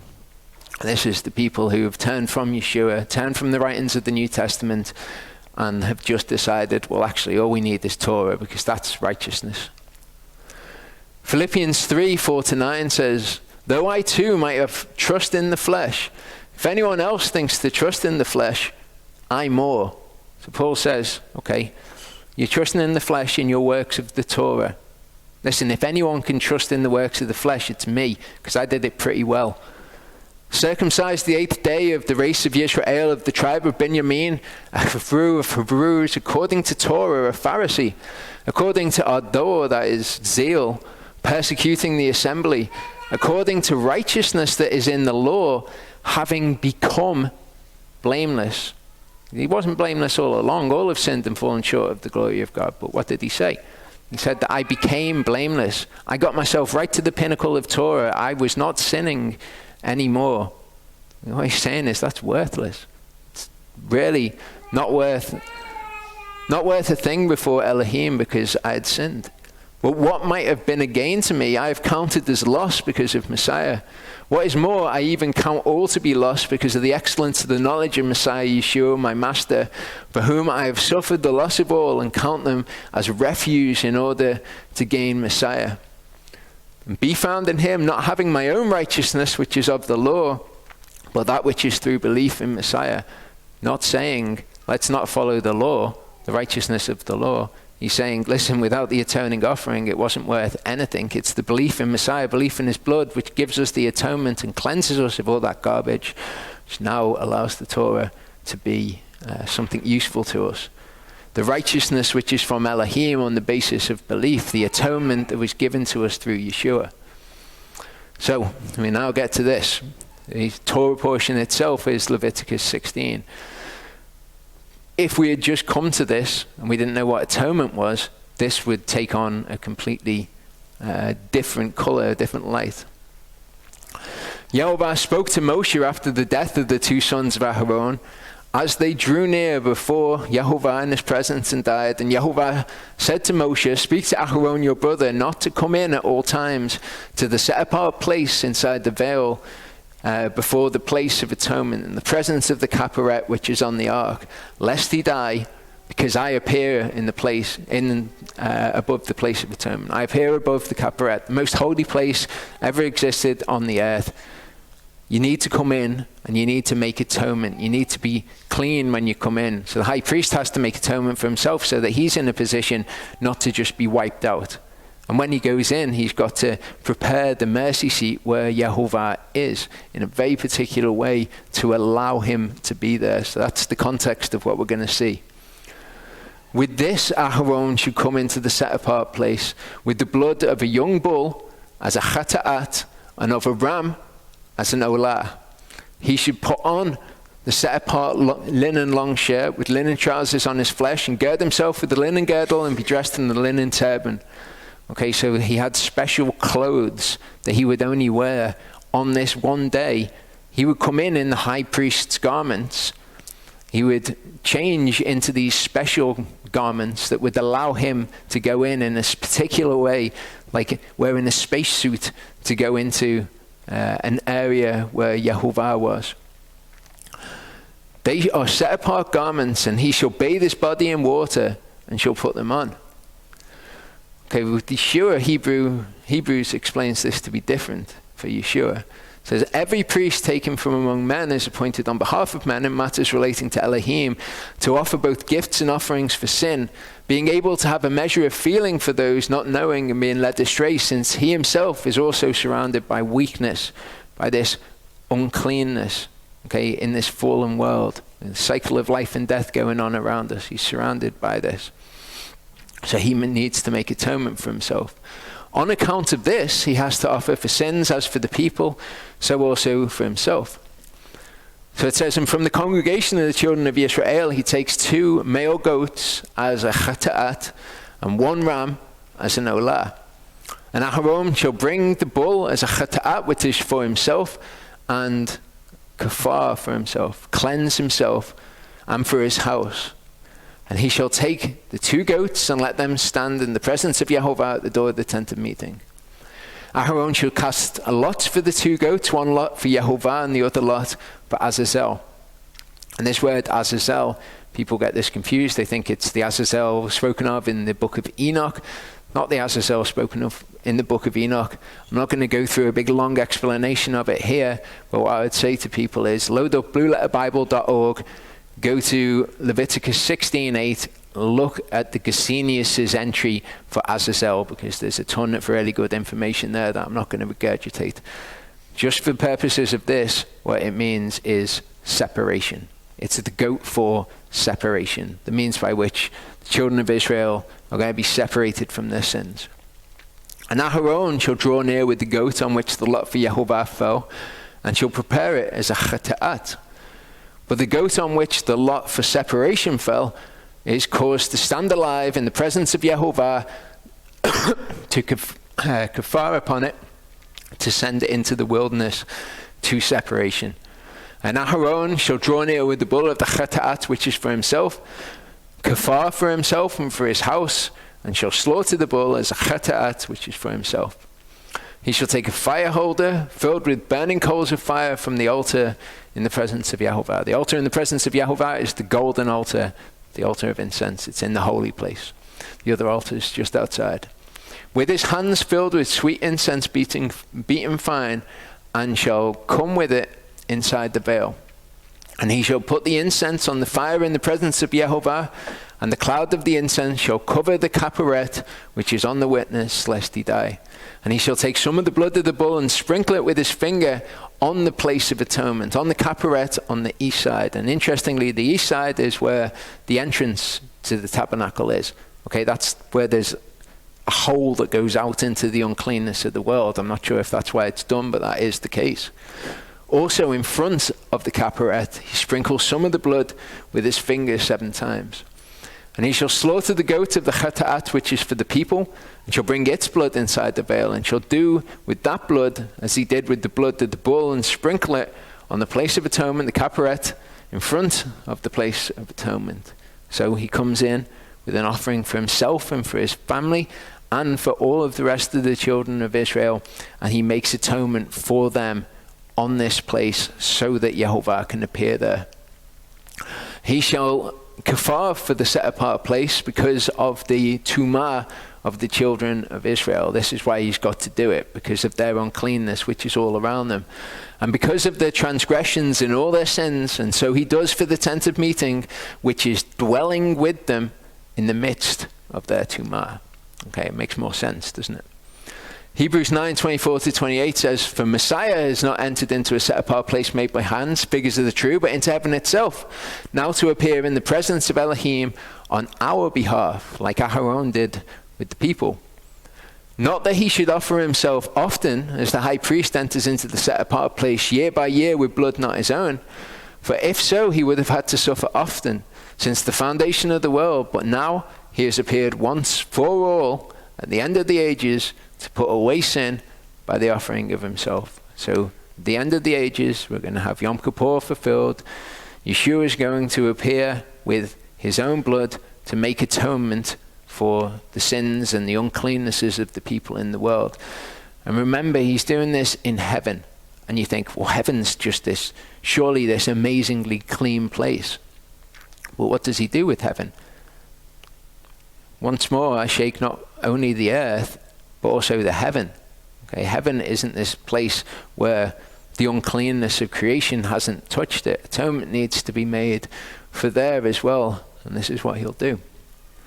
And as it awaits men to die once, and after this the judgment, so also the Messiah, having been offered once to bear the sins of many, shall appear a second time, apart from sin, to those waiting for him unto deliverance or unto salvation. And this is that future salvation which we look for, that if we make atonement for ourselves and we serve as priests in the temple individually and corporately, then we will be found spotless, blameless before him unto that salvation. Verse 17 says, and no man should be in the tent of meeting when he goes in to make atonement to kafar in the set apart place until he comes out. And he shall kafar for himself and for his household and all the assembly of Israel. Okay, so no one can actually be in there. Only him, once he's made atonement with this particular blood, he's got to enter into the temple on his own if he wants to go into the Holy of Holies, this is like the most ridiculous thing that's ever happened. I can't even imagine what it would have been like to be the high priest on that day, being like, I'm going to go and do that thing again. I'm going to go and enter into the tent and nobody can even be in there, and I've got to go in with this blood, and I've got to be really specific about what I do and enter in before the actual presence of Yehovah. It must have been phenomenal. He shall go out to the altar that is in the presence of Yehovah, and he makes atonement for it. And he shall take some of the blood of the bull and some of the blood of the goat and put it on the horns of the altar all around. This is what we read about before when it says that he had to do this once a year to the golden altar. This is talking about the golden altar. And he shall sprinkle some of the blood on it with his finger 7 times and cleanse it, set it apart from the uncleanness of the children of Israel. So again, now we understand these things. But this making atonement for the altar on Yom Kippur is not just something that we see given to us in the instructions. Obviously, we know in the feast days, we see these things play out over and over and over again.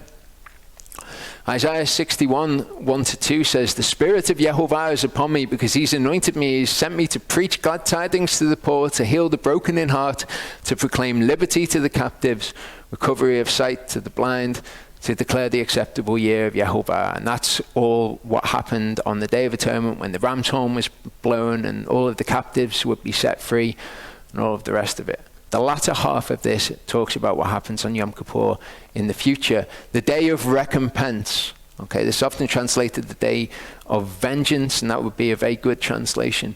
To comfort all that mourn, that there should be given to them that mourn in Sion glory instead of ashes, the oil of joy to the mourners, the garment of glory for the spirit of heaviness, and they shall be called generations of righteousness, the planting of Yehovah for glory. So this is a future promise that we have to look forward to on this day of recompense, or this day of vengeance. Psalm 79, 9-10 says, help us, O Elohim of our deliverance, for the sake of the glory of your name, and deliver us and cover over our sins for your name's sake. And that's not kafar. Why should the Gentiles say, where is their Elohim? Let the vengeance, related to the word that we saw before, of the outpoured blood of your servants be known among the Gentiles before our eyes. Cover over our sins. Let the vengeance, what vengeance? The vengeance for the outpoured blood of your servants be known among the Gentiles. Revelation 6, 9-10, and when he opened the 5th seal, I saw under the altar in the heavenly tabernacle, the souls of those having been slain for the word of Elohim and for the witness which they held. Okay, so we've now got another altar, the one in heaven. And what we would expect to see is atonement being made for that on the Day of Atonement in the same way. And they cried with a loud voice, saying, how long, O Master, set apart and true, until you judge and avenge our blood on those who dwell on the earth, on the day of vengeance, when you take vengeance for the outpoured blood of your servants. Avenge our blood on those who dwell on the earth. And there was given to each one a white robe, and they were told that they should rest a little while longer until both their fellow servants and their brothers who would be killed as they were was completed. Okay, so we've got a problem presented to us in Revelation 6. How long is it going to be until you avenge our blood? Revelation 16, 4-7, we get the answer. And the 3rd angel poured out his bowl on the rivers and fountains of water, and they became blood. If you watch Torah portion in more, you skip through to the part in that about Yom Kippur. Actually, it's in the bit about trumpets. I cover the bowls being poured out on Yom Kippur in response to the trumpet judgments. I heard the angel of the water saying, you are righteous, O Yehovah, the one who is and who was and who shall be, because you have judged these, because they've shed the blood of set apart ones and prophets, and you have given them blood to drink, for they deserve it. And I heard another out of the altar. Okay, if you read in Revelation, you've heard about them calling out of the altar already. I heard another out of the altar saying, yes, Yehovah El Shaddai, true and righteous are your judgments. How long is it going to be until you judge these people? We get the answer here, for the blood of the set apart ones. In Genesis 9 verse 5 it says, but only your blood for your souls I require from the hand of every beast, I require it from the hand of man. From the hand of every man's brother, I require the soul of a man. And we'll see when we get into Leviticus 17 how the blood and the soul work together. We'll look at things like blood transfusions and things like that. Okay, but from the hand of every man's brother, I require the soul of man. What is he actually requiring? He's requiring the blood of man. Why? Because it atones. Do not profane the land where you are, for blood profanes the land, and the land is not atoned for the blood. It's not kafared for the blood that is shed on it, except by the blood of him who shed it. So if atonement is going to be made for the altar, it's got to be by the hands of those who shed it. Leviticus 17:11, and we'll look at all of Leviticus 17. It says, "For the soul of the flesh is in the blood, and I have given it to you upon the altar to make atonement, to kafar for your souls under the altar. For it is the blood that kafars for the soul." So what we should expect to see is blood, which is exactly what we do see. Deuteronomy 32 verse 43, again it says, "O nations, acclaim his people, for he avenges," same word, "the blood of his servant, returns vengeance to his adversaries, and shall kafar his land," his people, shall atone for his land, his people, on the day of vengeance, which is Yom Kippur, which is the Day of Atonement. When you understand the terms that are being used, you can see. When he is finished kafaring for the set-apart place, and the tent of meeting, and the altar, he shall draw near with the live goat.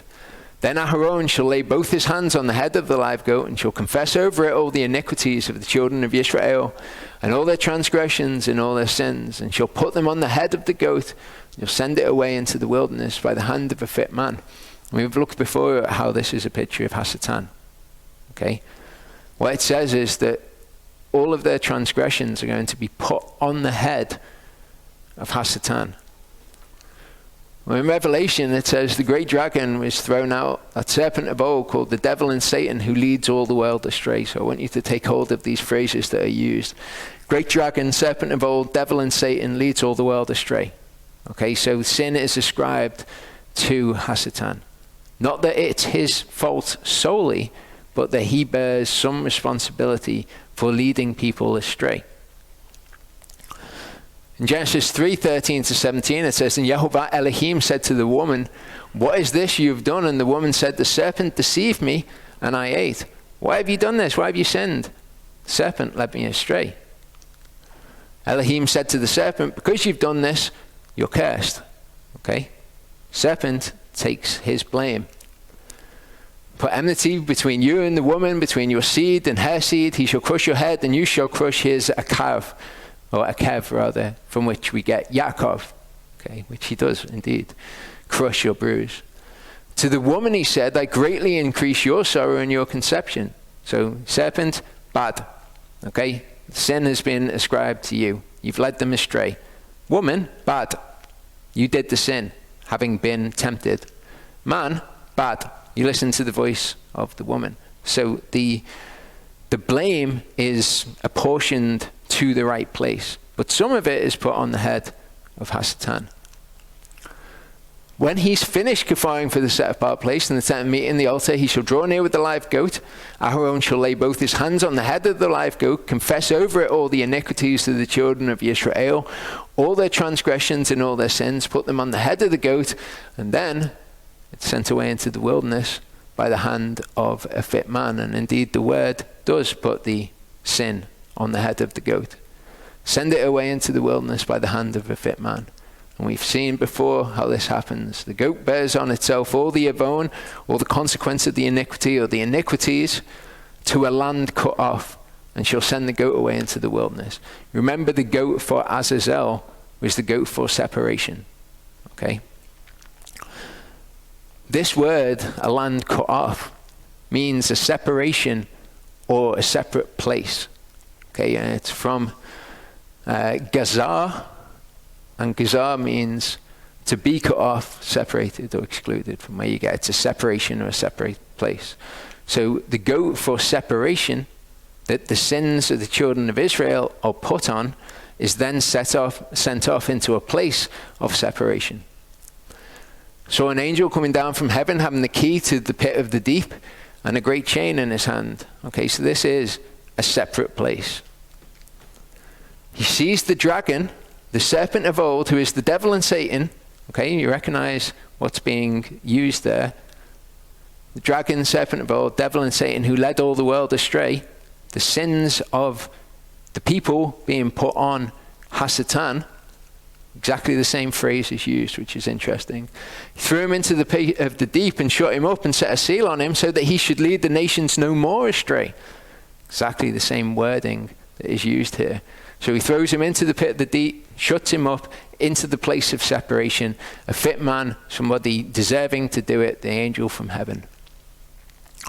And Aharon shall come into the tent of meeting. He will take off the linen garments which he put on when he went into the Kodesh place, and shall leave them there. And he shall bathe his body in water in the set apart place, and shall put on his garments. He puts on the high priestly garments. And shall come out and prepare his olah, and the olah of the people, and kafar for himself and for the people. Okay, so once Yeshua has made atonement in heaven, once Hasatan has been sent into a separate place, we should expect to see Yeshua coming out, preparing a burnt offering and making atonement. Burn the fat of the sin offering, the chata'at, on the altar. And we do see something remarkably similar to this. I can't tell you it's a precise fulfillment of it, but it's very similar. Revelation 19:11-15 says, and I saw heaven opened, and there was a white horse. He who sat on him was called trustworthy and true, and in righteousness he judges and fights. Okay, so heaven is open. This is after he's made atonement in the heavens. His eyes were as a flame of fire, and on his head were many crowns, having a name that had been written, which no one had perceived except himself. And he was arrayed in a robe covered in blood, and his name is called the Word of Yehovah. So why is his robe covered in blood? You could kind of understand it if he'd been in heaven offering blood in the set apart place. You'd maybe say, well, his robe's covered in blood because he was just offering loads of blood. But we're actually told why his robe's covered in blood when Shiloh comes, when Messiah comes. Yehudah is a lion's cub. From the prey you have gone up, my son. He bowed, he crouched down like a lion, and like a lion who does rouse him. The scepter shall not turn aside from Yehudah, nor a lawgiver from between his feet, until Shiloh comes, and to him is the obedience of peoples. Binding his donkey to the vine, and his donkey's colt to the choice vine. He washed his garments in wine, and his robes in the blood of grapes. Okay, robes dipped in blood. And this is precisely what we see now in Revelation 19 as a description of what's happening. The armies in heaven, dressed in fine linen, white and clean, followed him on white horses. But out of his mouth goes a sharp sword, and with it he should smite the nations, and he shall shepherd them with a rod of iron, and he treads the winepress and fierceness and wrath of El Shaddai. Okay, to him is the obedience of the peoples.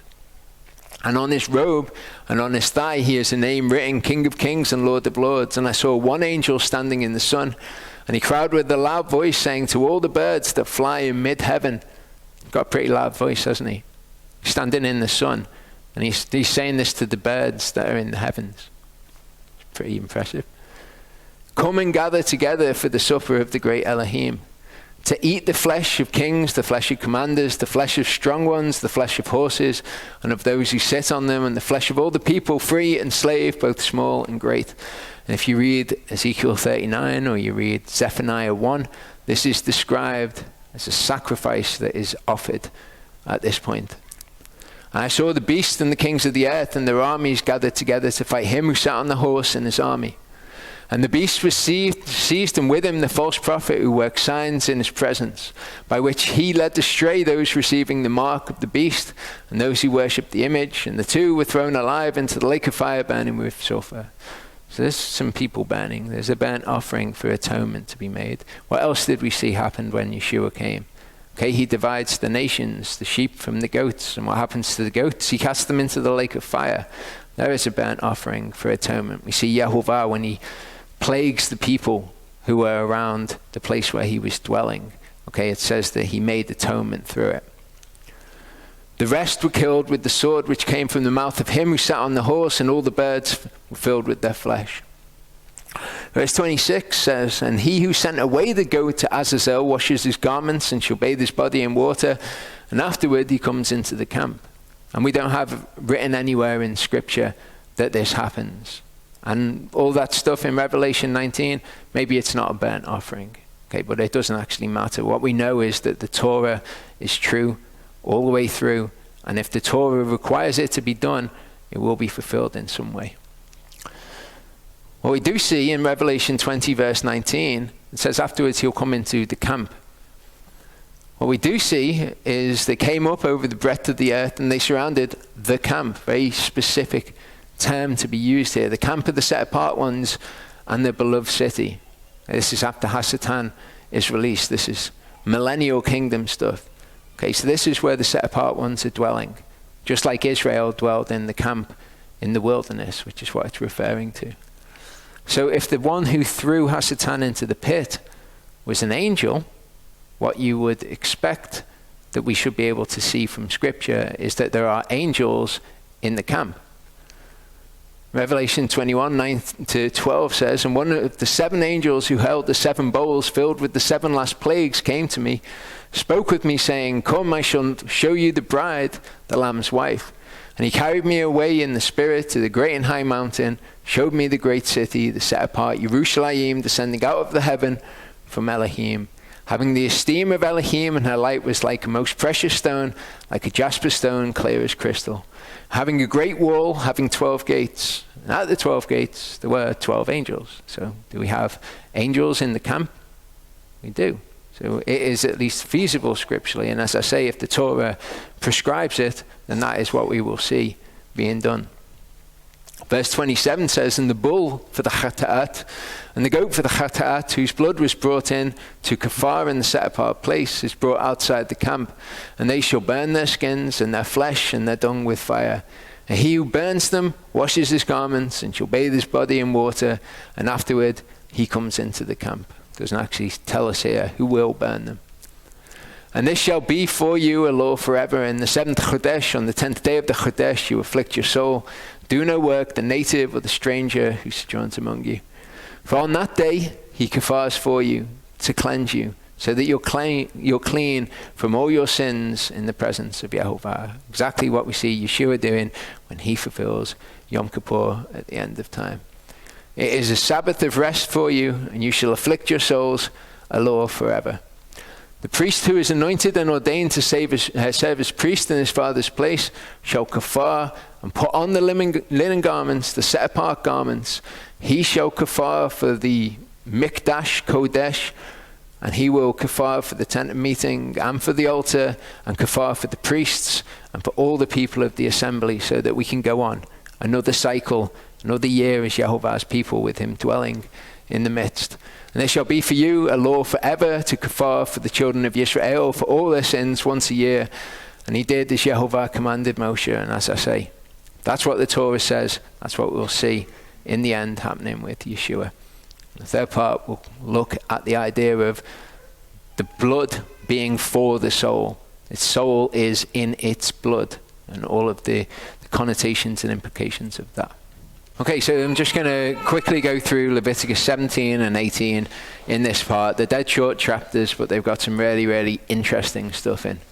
Okay, so Yehovah spoke to Moshe saying, speak to Aaron and to his sons and to all the children of Israel, and say to them, this is the word which Yehovah has commanded, saying, any man from the house of Israel who slaughters a bull or a lamb or a goat in the camp, or who slaughters it outside the camp, and does not bring it to the door of the tent of meeting, to draw near with a means of drawing near to Yehovah, to use it basically as a means of drawing near to Yehovah, before the tent of meeting, or the dwelling place, the Mishkan, before where he's dwelling of Yehovah, blood guilt is reckoned to that man. He has shed blood, and that man shall be cut off from among his people. Okay, so even this is just the blood of animals that has been shed on the land. But this man is guilty of the blood of that animal because he didn't bring it as an offering to Yehovah. And you could ask, well, what about us now? Because we eat meat. Okay, if we were killing the meat, I would say, let's pour the blood out on the ground and cover it with dust and deal with it appropriately. But since we're just getting the meat to eat afterwards, we're not actually sinning. We're not transgressing against anything. In order that the children of Yisrael bring their sacrifices, which they sacrifice in the open field, and they shall bring them to Yehovah at the door of the tent of meeting, to the priest, and sacrifice them as zivchei shlamim to Yehovah. So they've got to, in the way that the peace offering was slaughtered and offered to Yehovah, that's how they've got to offer any animal that they kill in the camp or outside the camp. And the priest shall sprinkle the blood on the altar of Yehovah, the door of the tent of meeting, and shall burn the fat for a sweet fragrance to Yehovah. And let them no longer sacrifice their sacrifices to demons after whom they whored. This is a law forever for them throughout their generation. So obviously this is what they were doing. When they were killing animals, they'd be like, oh, let's offer it to this god or to that god. No, they've got to be brought, and they are peace offerings to Yehovah. They're ways that you atone through the peace offering. And say to them, any man of the house of Yisrael or of the strangers who sojourn among you, who offers an olah or sacrifice, and does not bring it to the door of the tent of meeting to do it to Yehovah, that man shall be cut off from among his people. And any man of the house of Yisrael or of the strangers who sojourn among you, who eats any blood, I shall set my face or my presence against that soul who eats blood, and shall cut him off from among his people. For the soul of the flesh is in the blood, and I've given it to you on the altar to make atonement for your souls. It is the blood that makes atonement for the soul. So the soul is in the blood, and we're going to see more verses as we go through that specifically say the blood is for the soul. It's for the soul. Soul of the flesh is in the blood. So to make atonement for blood that's been shed, you require blood, which is also for a soul. And this brings us to the question of blood transfusions. Are blood transfusions acceptable? The people will say, on one side of the argument, they'll say, well, you're not to consume blood. So to have it as a blood transfusion, that's surely wrong. Because of the law, you shall not consume blood. And other people will say, well, you're not consuming the blood, you're not eating the blood, you're saving a life, and saving a life is this amazing thing. So we need to look to the Torah to see what it actually says about the blood, to see how we should be treating it. Therefore I said to the children of Yisrael, no soul among you eats blood, nor does any stranger who sojourns among you eat blood. Again, Genesis 9:5, only blood for your souls I require. From the hand of every beast I require it, from the hand of man, from the hand of every man's brother I require the soul of man. And it's soul, it's not life. Like in the Greek when Peter was talking before, it's the sucha, but it's not the life, it's the soul. You've cleansed your souls, not cleansed your lives. 17:13 says, and any man from the children of Israel or from the strangers who sojourn among you who hunts. Okay, so for anybody, perhaps those online, who hunts, we've got a Torah commandment here. Who hunts and catches any beast or bird which is eaten shall pour out its blood and cover it with dust. So if we ever go hunting, I don't know if you've ever been hunting, Jeff, this is what we're to do. Pour out the blood and cover it with dust. For it is the soul of all flesh. Its blood is for its soul. Okay? I said to the children of Israel, do not eat the blood of any flesh, for the soul of all flesh is its blood. Okay? Anyone eating it is cut off. So when we come to the question of a blood transfusion, should we be saving a life by injecting the soul of another person into us? The soul, its blood is for its soul. Its soul is its blood. Should we be injecting that into ourselves? Well, I would say it's an incredibly sacred thing. It's given to us to make atonement. If we're not to eat it and physically consume it, then the idea of drawing it up into a needle and squirting it into somebody else is probably not a good idea. Any soul who eats a carcass or what is torn by a beast, be he a native or a stranger, he shall wash his garments and bathe in water and shall be unclean until evening. Then he shall be clean. So this word, carcass, is an interesting word. Okay, if carcass meant, we were talking about this the other week, if carcass meant literally just a thing that was alive and is now dead, it's a dead body, then that would mean any time you ate any meat that was clean meat, then you would be unclean because you'd eaten the meat. Carcass, what it actually means is something that's died of itself, basically. Something that you find and it's dead. It's its carcass. We've got an English word that we've plugged in there to the Hebrew, which is not representative of what it is. Some translations actually say that anything that's died of itself, or what was torn by a beast. So something that's been killed by something else, or something that has died. Okay, it's close to the realm of life and death. It's died for some reason. It's been killed by a predatory animal for some reason. Okay, in that case, if you eat that, then you'll be unclean. Wash yourself and your garments, and you'll be unclean till evening, and then you'll be clean. If he does not wash or bathe his body, then he shall bear his iniquity. And we saw that in the law of sins committed by mistake. If you didn't know that this had happened and you become unclean, then you would still bear your avon, your iniquity.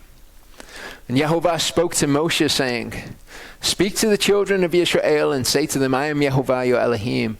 Do not do as they do in the land of Mitzrayim, where you dwelt, and do not do as they do in the land of Canaan, where I am bringing you, and do not walk in the chukah. Okay, and there's a rabbinical teaching, I believe, for ages, that a chukah was like this special sort of law, and it meant this thing, and it's got all this special significance. It doesn't mean that. It's just a statute. It's just a law.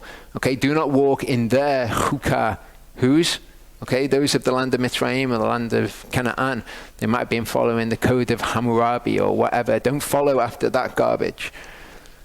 Do my justices, and justice is probably what I'm going to go with moving on. I've struggled with what to translate mishpat as. Judgments, right rulings. Really, it's justices, because when you look at those laws, they tell you what is the just thing to do in that situation.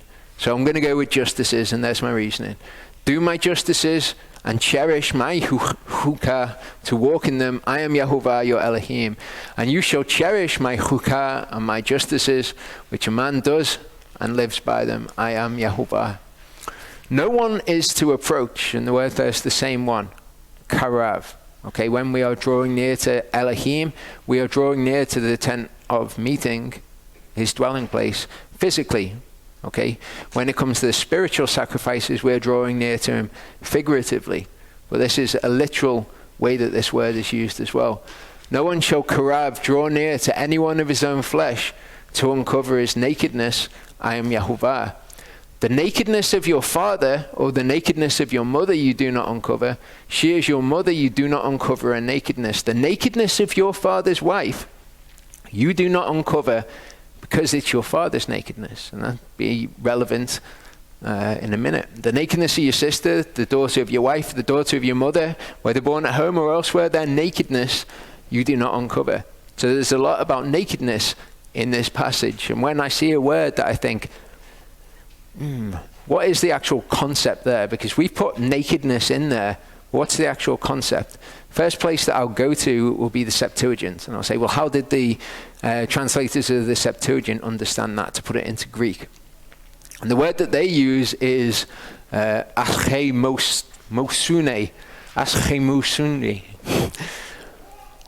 Unseemliness, an unseemly deed of a woman's genitals, of one's nakedness or shame. And we talk about our shame, don't we? Cover up your shame. Don't cover your shame. Leviticus 18 verse 6 in the Septuagint, to any family member of his flesh shall not draw near to uncover the aschemosune. I am Yehovah, their indecency. And this concept, this makes sense, doesn't it? This is what we kind of understand by don't uncover their nakedness. You read that passage and you think, well, yeah, okay, that's what it means. In the narrative about Noah, we see a different word. It says, and began Noah the man to be a farmer of the land, and he planted the vineyard, and he drank from the wine and became intoxicated and became naked in his house. And he looked at Ham, the father of Canaan, the gumnosin of his father. So what was the problem that is detailed here was that he looked at his nakedness, but we're going to see something more as we go on. He looked at the nakedness of his father, and going forth from his tent, he announced 2 brothers to his outside. And taking Shem and Japheth, the cloak, laced it upon 2 backs theirs, and went backwards and covered up the gumnosin of their father. And their face was backwards, and the gumnosin of their father they looked not at. It doesn't say they didn't uncover it. It says that they didn't look at it. And the problem of what Ham did was that he looked at the nakedness of their father. But then, just as in the Hebrew, it says, just throws up this really puzzling thing. Sobered up in Noah from the wine, and knew as much, did to him son his younger. He knew what his younger son had done to him. To look at his nakedness is not something that is done to Noah. Okay, you couldn't say that. What they were concerned with was looking at his nakedness. We saw before, you shall not uncover your mother's nakedness, because it is your father's nakedness. Okay, so what did his son do to him? Okay, and we've looked at this before, but even the Greek, through using these different words, points us in that direction of Ham probably slept with his mother. Genesis 3, 6-7. Okay, we've got the idea of what it is to uncover someone's nakedness. Okay, to look at somebody's nakedness or whatever. There's also a spiritual application of this, to uncover your nakedness. Okay, what is your nakedness? The woman saw that the tree was good for food, that it was pleasant to the eyes, and the tree desirable to make one wise. She took of its fruit and ate.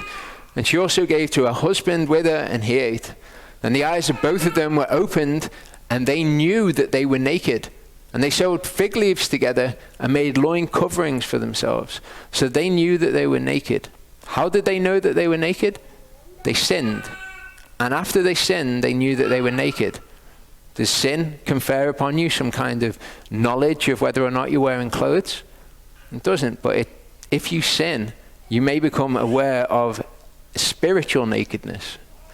Genesis 3, 10-11 says, and he said, I heard your voice in the garden, and I was afraid because I was naked, so I hid myself. Adam was afraid because he was naked. Oh wait, there, he's just made loin coverings for himself. So he wasn't naked wearing no clothes, but he was naked in a different way. He said, who made you know that you were naked? Somebody has made you to know that you were naked. Have you eaten of the tree? So Yehovah says to Adam, how is it that you know that you're naked? Did you do the thing that I told you not to do? Became aware of your nakedness, because what are we told? Hebrews 4 verse 13, there is no creature hidden from his sight, but all are naked and laid bare before the eyes of him with whom is our account. Okay, so we all have a spiritual nakedness before Elohim. Revelation 3:18, I advise you to buy from me gold refined in the fire, so that you become rich, and white garments so that you become dressed, so that the shame of your nakedness might not be shown. Okay? What did they say when they were naked? What does the scripture say about their nakedness? It says that they were ashamed. I don't think that they were prudish, that they suddenly went, ooh, you can see my willy. I think that the shame of their nakedness was an actual shame, a moral shame, the shame of their nakedness. It's exactly the same phrase that we read of here. Okay, so whether or not there was a spiritual nakedness, that's unimportant. The point is that there is a spiritual nakedness that we have before the Father, that you can apply these Torah commandments to, about exposing someone else's nakedness. Verse 10 says, the nakedness of your son's daughter or your daughter's daughter, their nakedness you do not uncover, for theirs is your own nakedness. The nakedness of your father's wife's daughter, brought forth by your father, she is your sister, you do not uncover her nakedness. And the reasons that it starts giving for why you don't uncover someone else's nakedness are all quite weird. The nakedness of your father's sister you do not uncover, she's your father's flesh. So she's your father's flesh, don't uncover her nakedness. The nakedness of your mother's sister you do not uncover, for she's your mother's flesh. The nakedness of your father's brother you do not uncover. You do not draw near to his wife, she's your aunt. The nakedness of your daughter-in-law you do not uncover. She is your son's wife, you do not uncover her nakedness. The nakedness of your brother's wife you do not uncover. It is your brother's nakedness.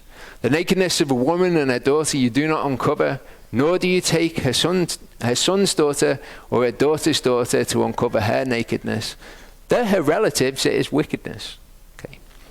Just a statement that's thrown out there. They're related, it's wickedness. They're their flesh, it's wickedness. I would suggest that it's something to do with the becoming one flesh thing, although I couldn't prove it to you. And do not take a woman as a rival to her sister to uncover her nakedness while the other is alive. And when I saw this verse, I was like, this is amazing. I've been looking for this verse for ages and ages and ages and ages. It's always been on my mind. In Romans 7, when Paul says, I speak to those of you who know the law, that the law has dominion over somebody basically while they're alive. After they're dead, it doesn't have dominion over them anymore. I thought, where in the Torah is he getting this from? Has he just made up this rule? Well, it's this, isn't it? He's talking about taking someone as a wife, and that you can't take another wife until they're dead. Do not take a woman as a rival to her sister while the other is alive. So when they are dead, this Torah has no more dominion over them, and you can remarry. So this is where Paul gets it from in Romans 7. Verse 19 says, and do not draw near to a woman to uncover her nakedness in her monthly separation of Tumah. Okay, it's got nothing to do with the Chodesh. Monthly separation is Hebrew. In Hebrew is Nidah. It's just her period, basically. Do not have intercourse with the wife of your neighbor to defile yourself with her. And we see these terms being introduced back in here, the uncleanness. Okay, that's why Yehovah wants atonement, because he's surrounded by all of this garbage that's going on. Don't make it any worse. Don't make yourself tamai. Do not give any of your offspring to pass through to Molech, and do not profane the name of your Elohim. I am Yehovah. Do not lie with a male as with a woman. It is an abomination. Do not have intercourse with any beast to make yourself tamei with it. Unclean, and a woman does not stand in the presence of a beast to mate with it. It is a perversion. Okay, all these things, all the creation was in a certain way, wasn't it? Okay, Adam and Eve sinned, and then death enters into creation. And then you've got all these uncleannesses created, which again is all linked to atonement. Do not make yourselves tamai with all these, for by these all the nations are tamai, which I'm driving out before you. So all of the nations have made themselves tamai, and we've looked before at the idea of what makes us holy, what makes us set apart from the nations. Things like the Sabbath are not necessarily sin to them, but they do have a problem that they have made themselves unclean before Yehovah. Thus the land became tamei, became unclean. Therefore I punished it for its iniquity, and the land vomited out its inhabitants. But you shall guard my chukah and my mishpat, and you do not do any of these abominations, the native nor stranger who sojourns among you. Because the men of the land who were before you have done all these abominations, and thus the land became tamei. Okay, so we've started off with atonement. You've got to atone it because of all the uncleannesses of the land. And then as we've progressed through this, it starts to tell us a bit more about what makes us defiled, what makes us tamei, why he can't dwell there. And the children of Israel who've returned from the Gentiles, the exile, ate together with all those who had separated themselves from the tumah of the Gentiles. Okay, it's this separation, again, which we need to do. That's what being holy is. It's separating ourselves from these things. So let not the land vomit you out for making it tamei, as it vomited out those nations who were before you. Whoever does any of these abominations, those souls who do them shall be cut off from among their people. And you shall guard my charge so as not to do any of these abominable practices. And again, to guard his charge isn't to physically guard it. It's to make sure that you do what he's told you to do, just as the Levites, which were before you, so as to not make yourself unclean by them. I am Yehovah your Elohim. So you do these laws to stop yourself becoming tamei. However, no matter how many of the laws you do, because you're still in a fallen creation that death has entered into, you're still going to need to make atonement. And I really don't think that the children of Israel were all that holy before him in the first place, all that clean before him. And this brings us on to from being clean to where Charlie's going to go next week, which is this. I am Yehovah, who is bringing you up out of the land of Mitzrayim to be your Elohim, and you shall be Kadosh, for I am Kadosh. You shall be the name holy. I will make your name holy. Okay, you clean. You've got the unclean. Next to that, you make yourself clean. But then having made atonement for yourself, you go the next step and you make yourself holy. That's what Charlie will be looking at. Should we pray?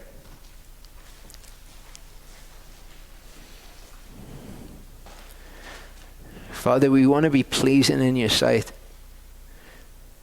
Thank you for the atonement that you've made for us, and thank you that you've given us all that we need for life and reverence, and that we can just trust your word and do it, and we'll find ourselves atoned for and spotless and blameless before you at your coming.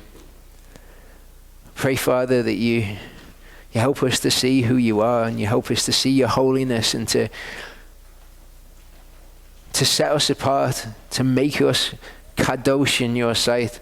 We want to be pleasing before you when you look down from heaven.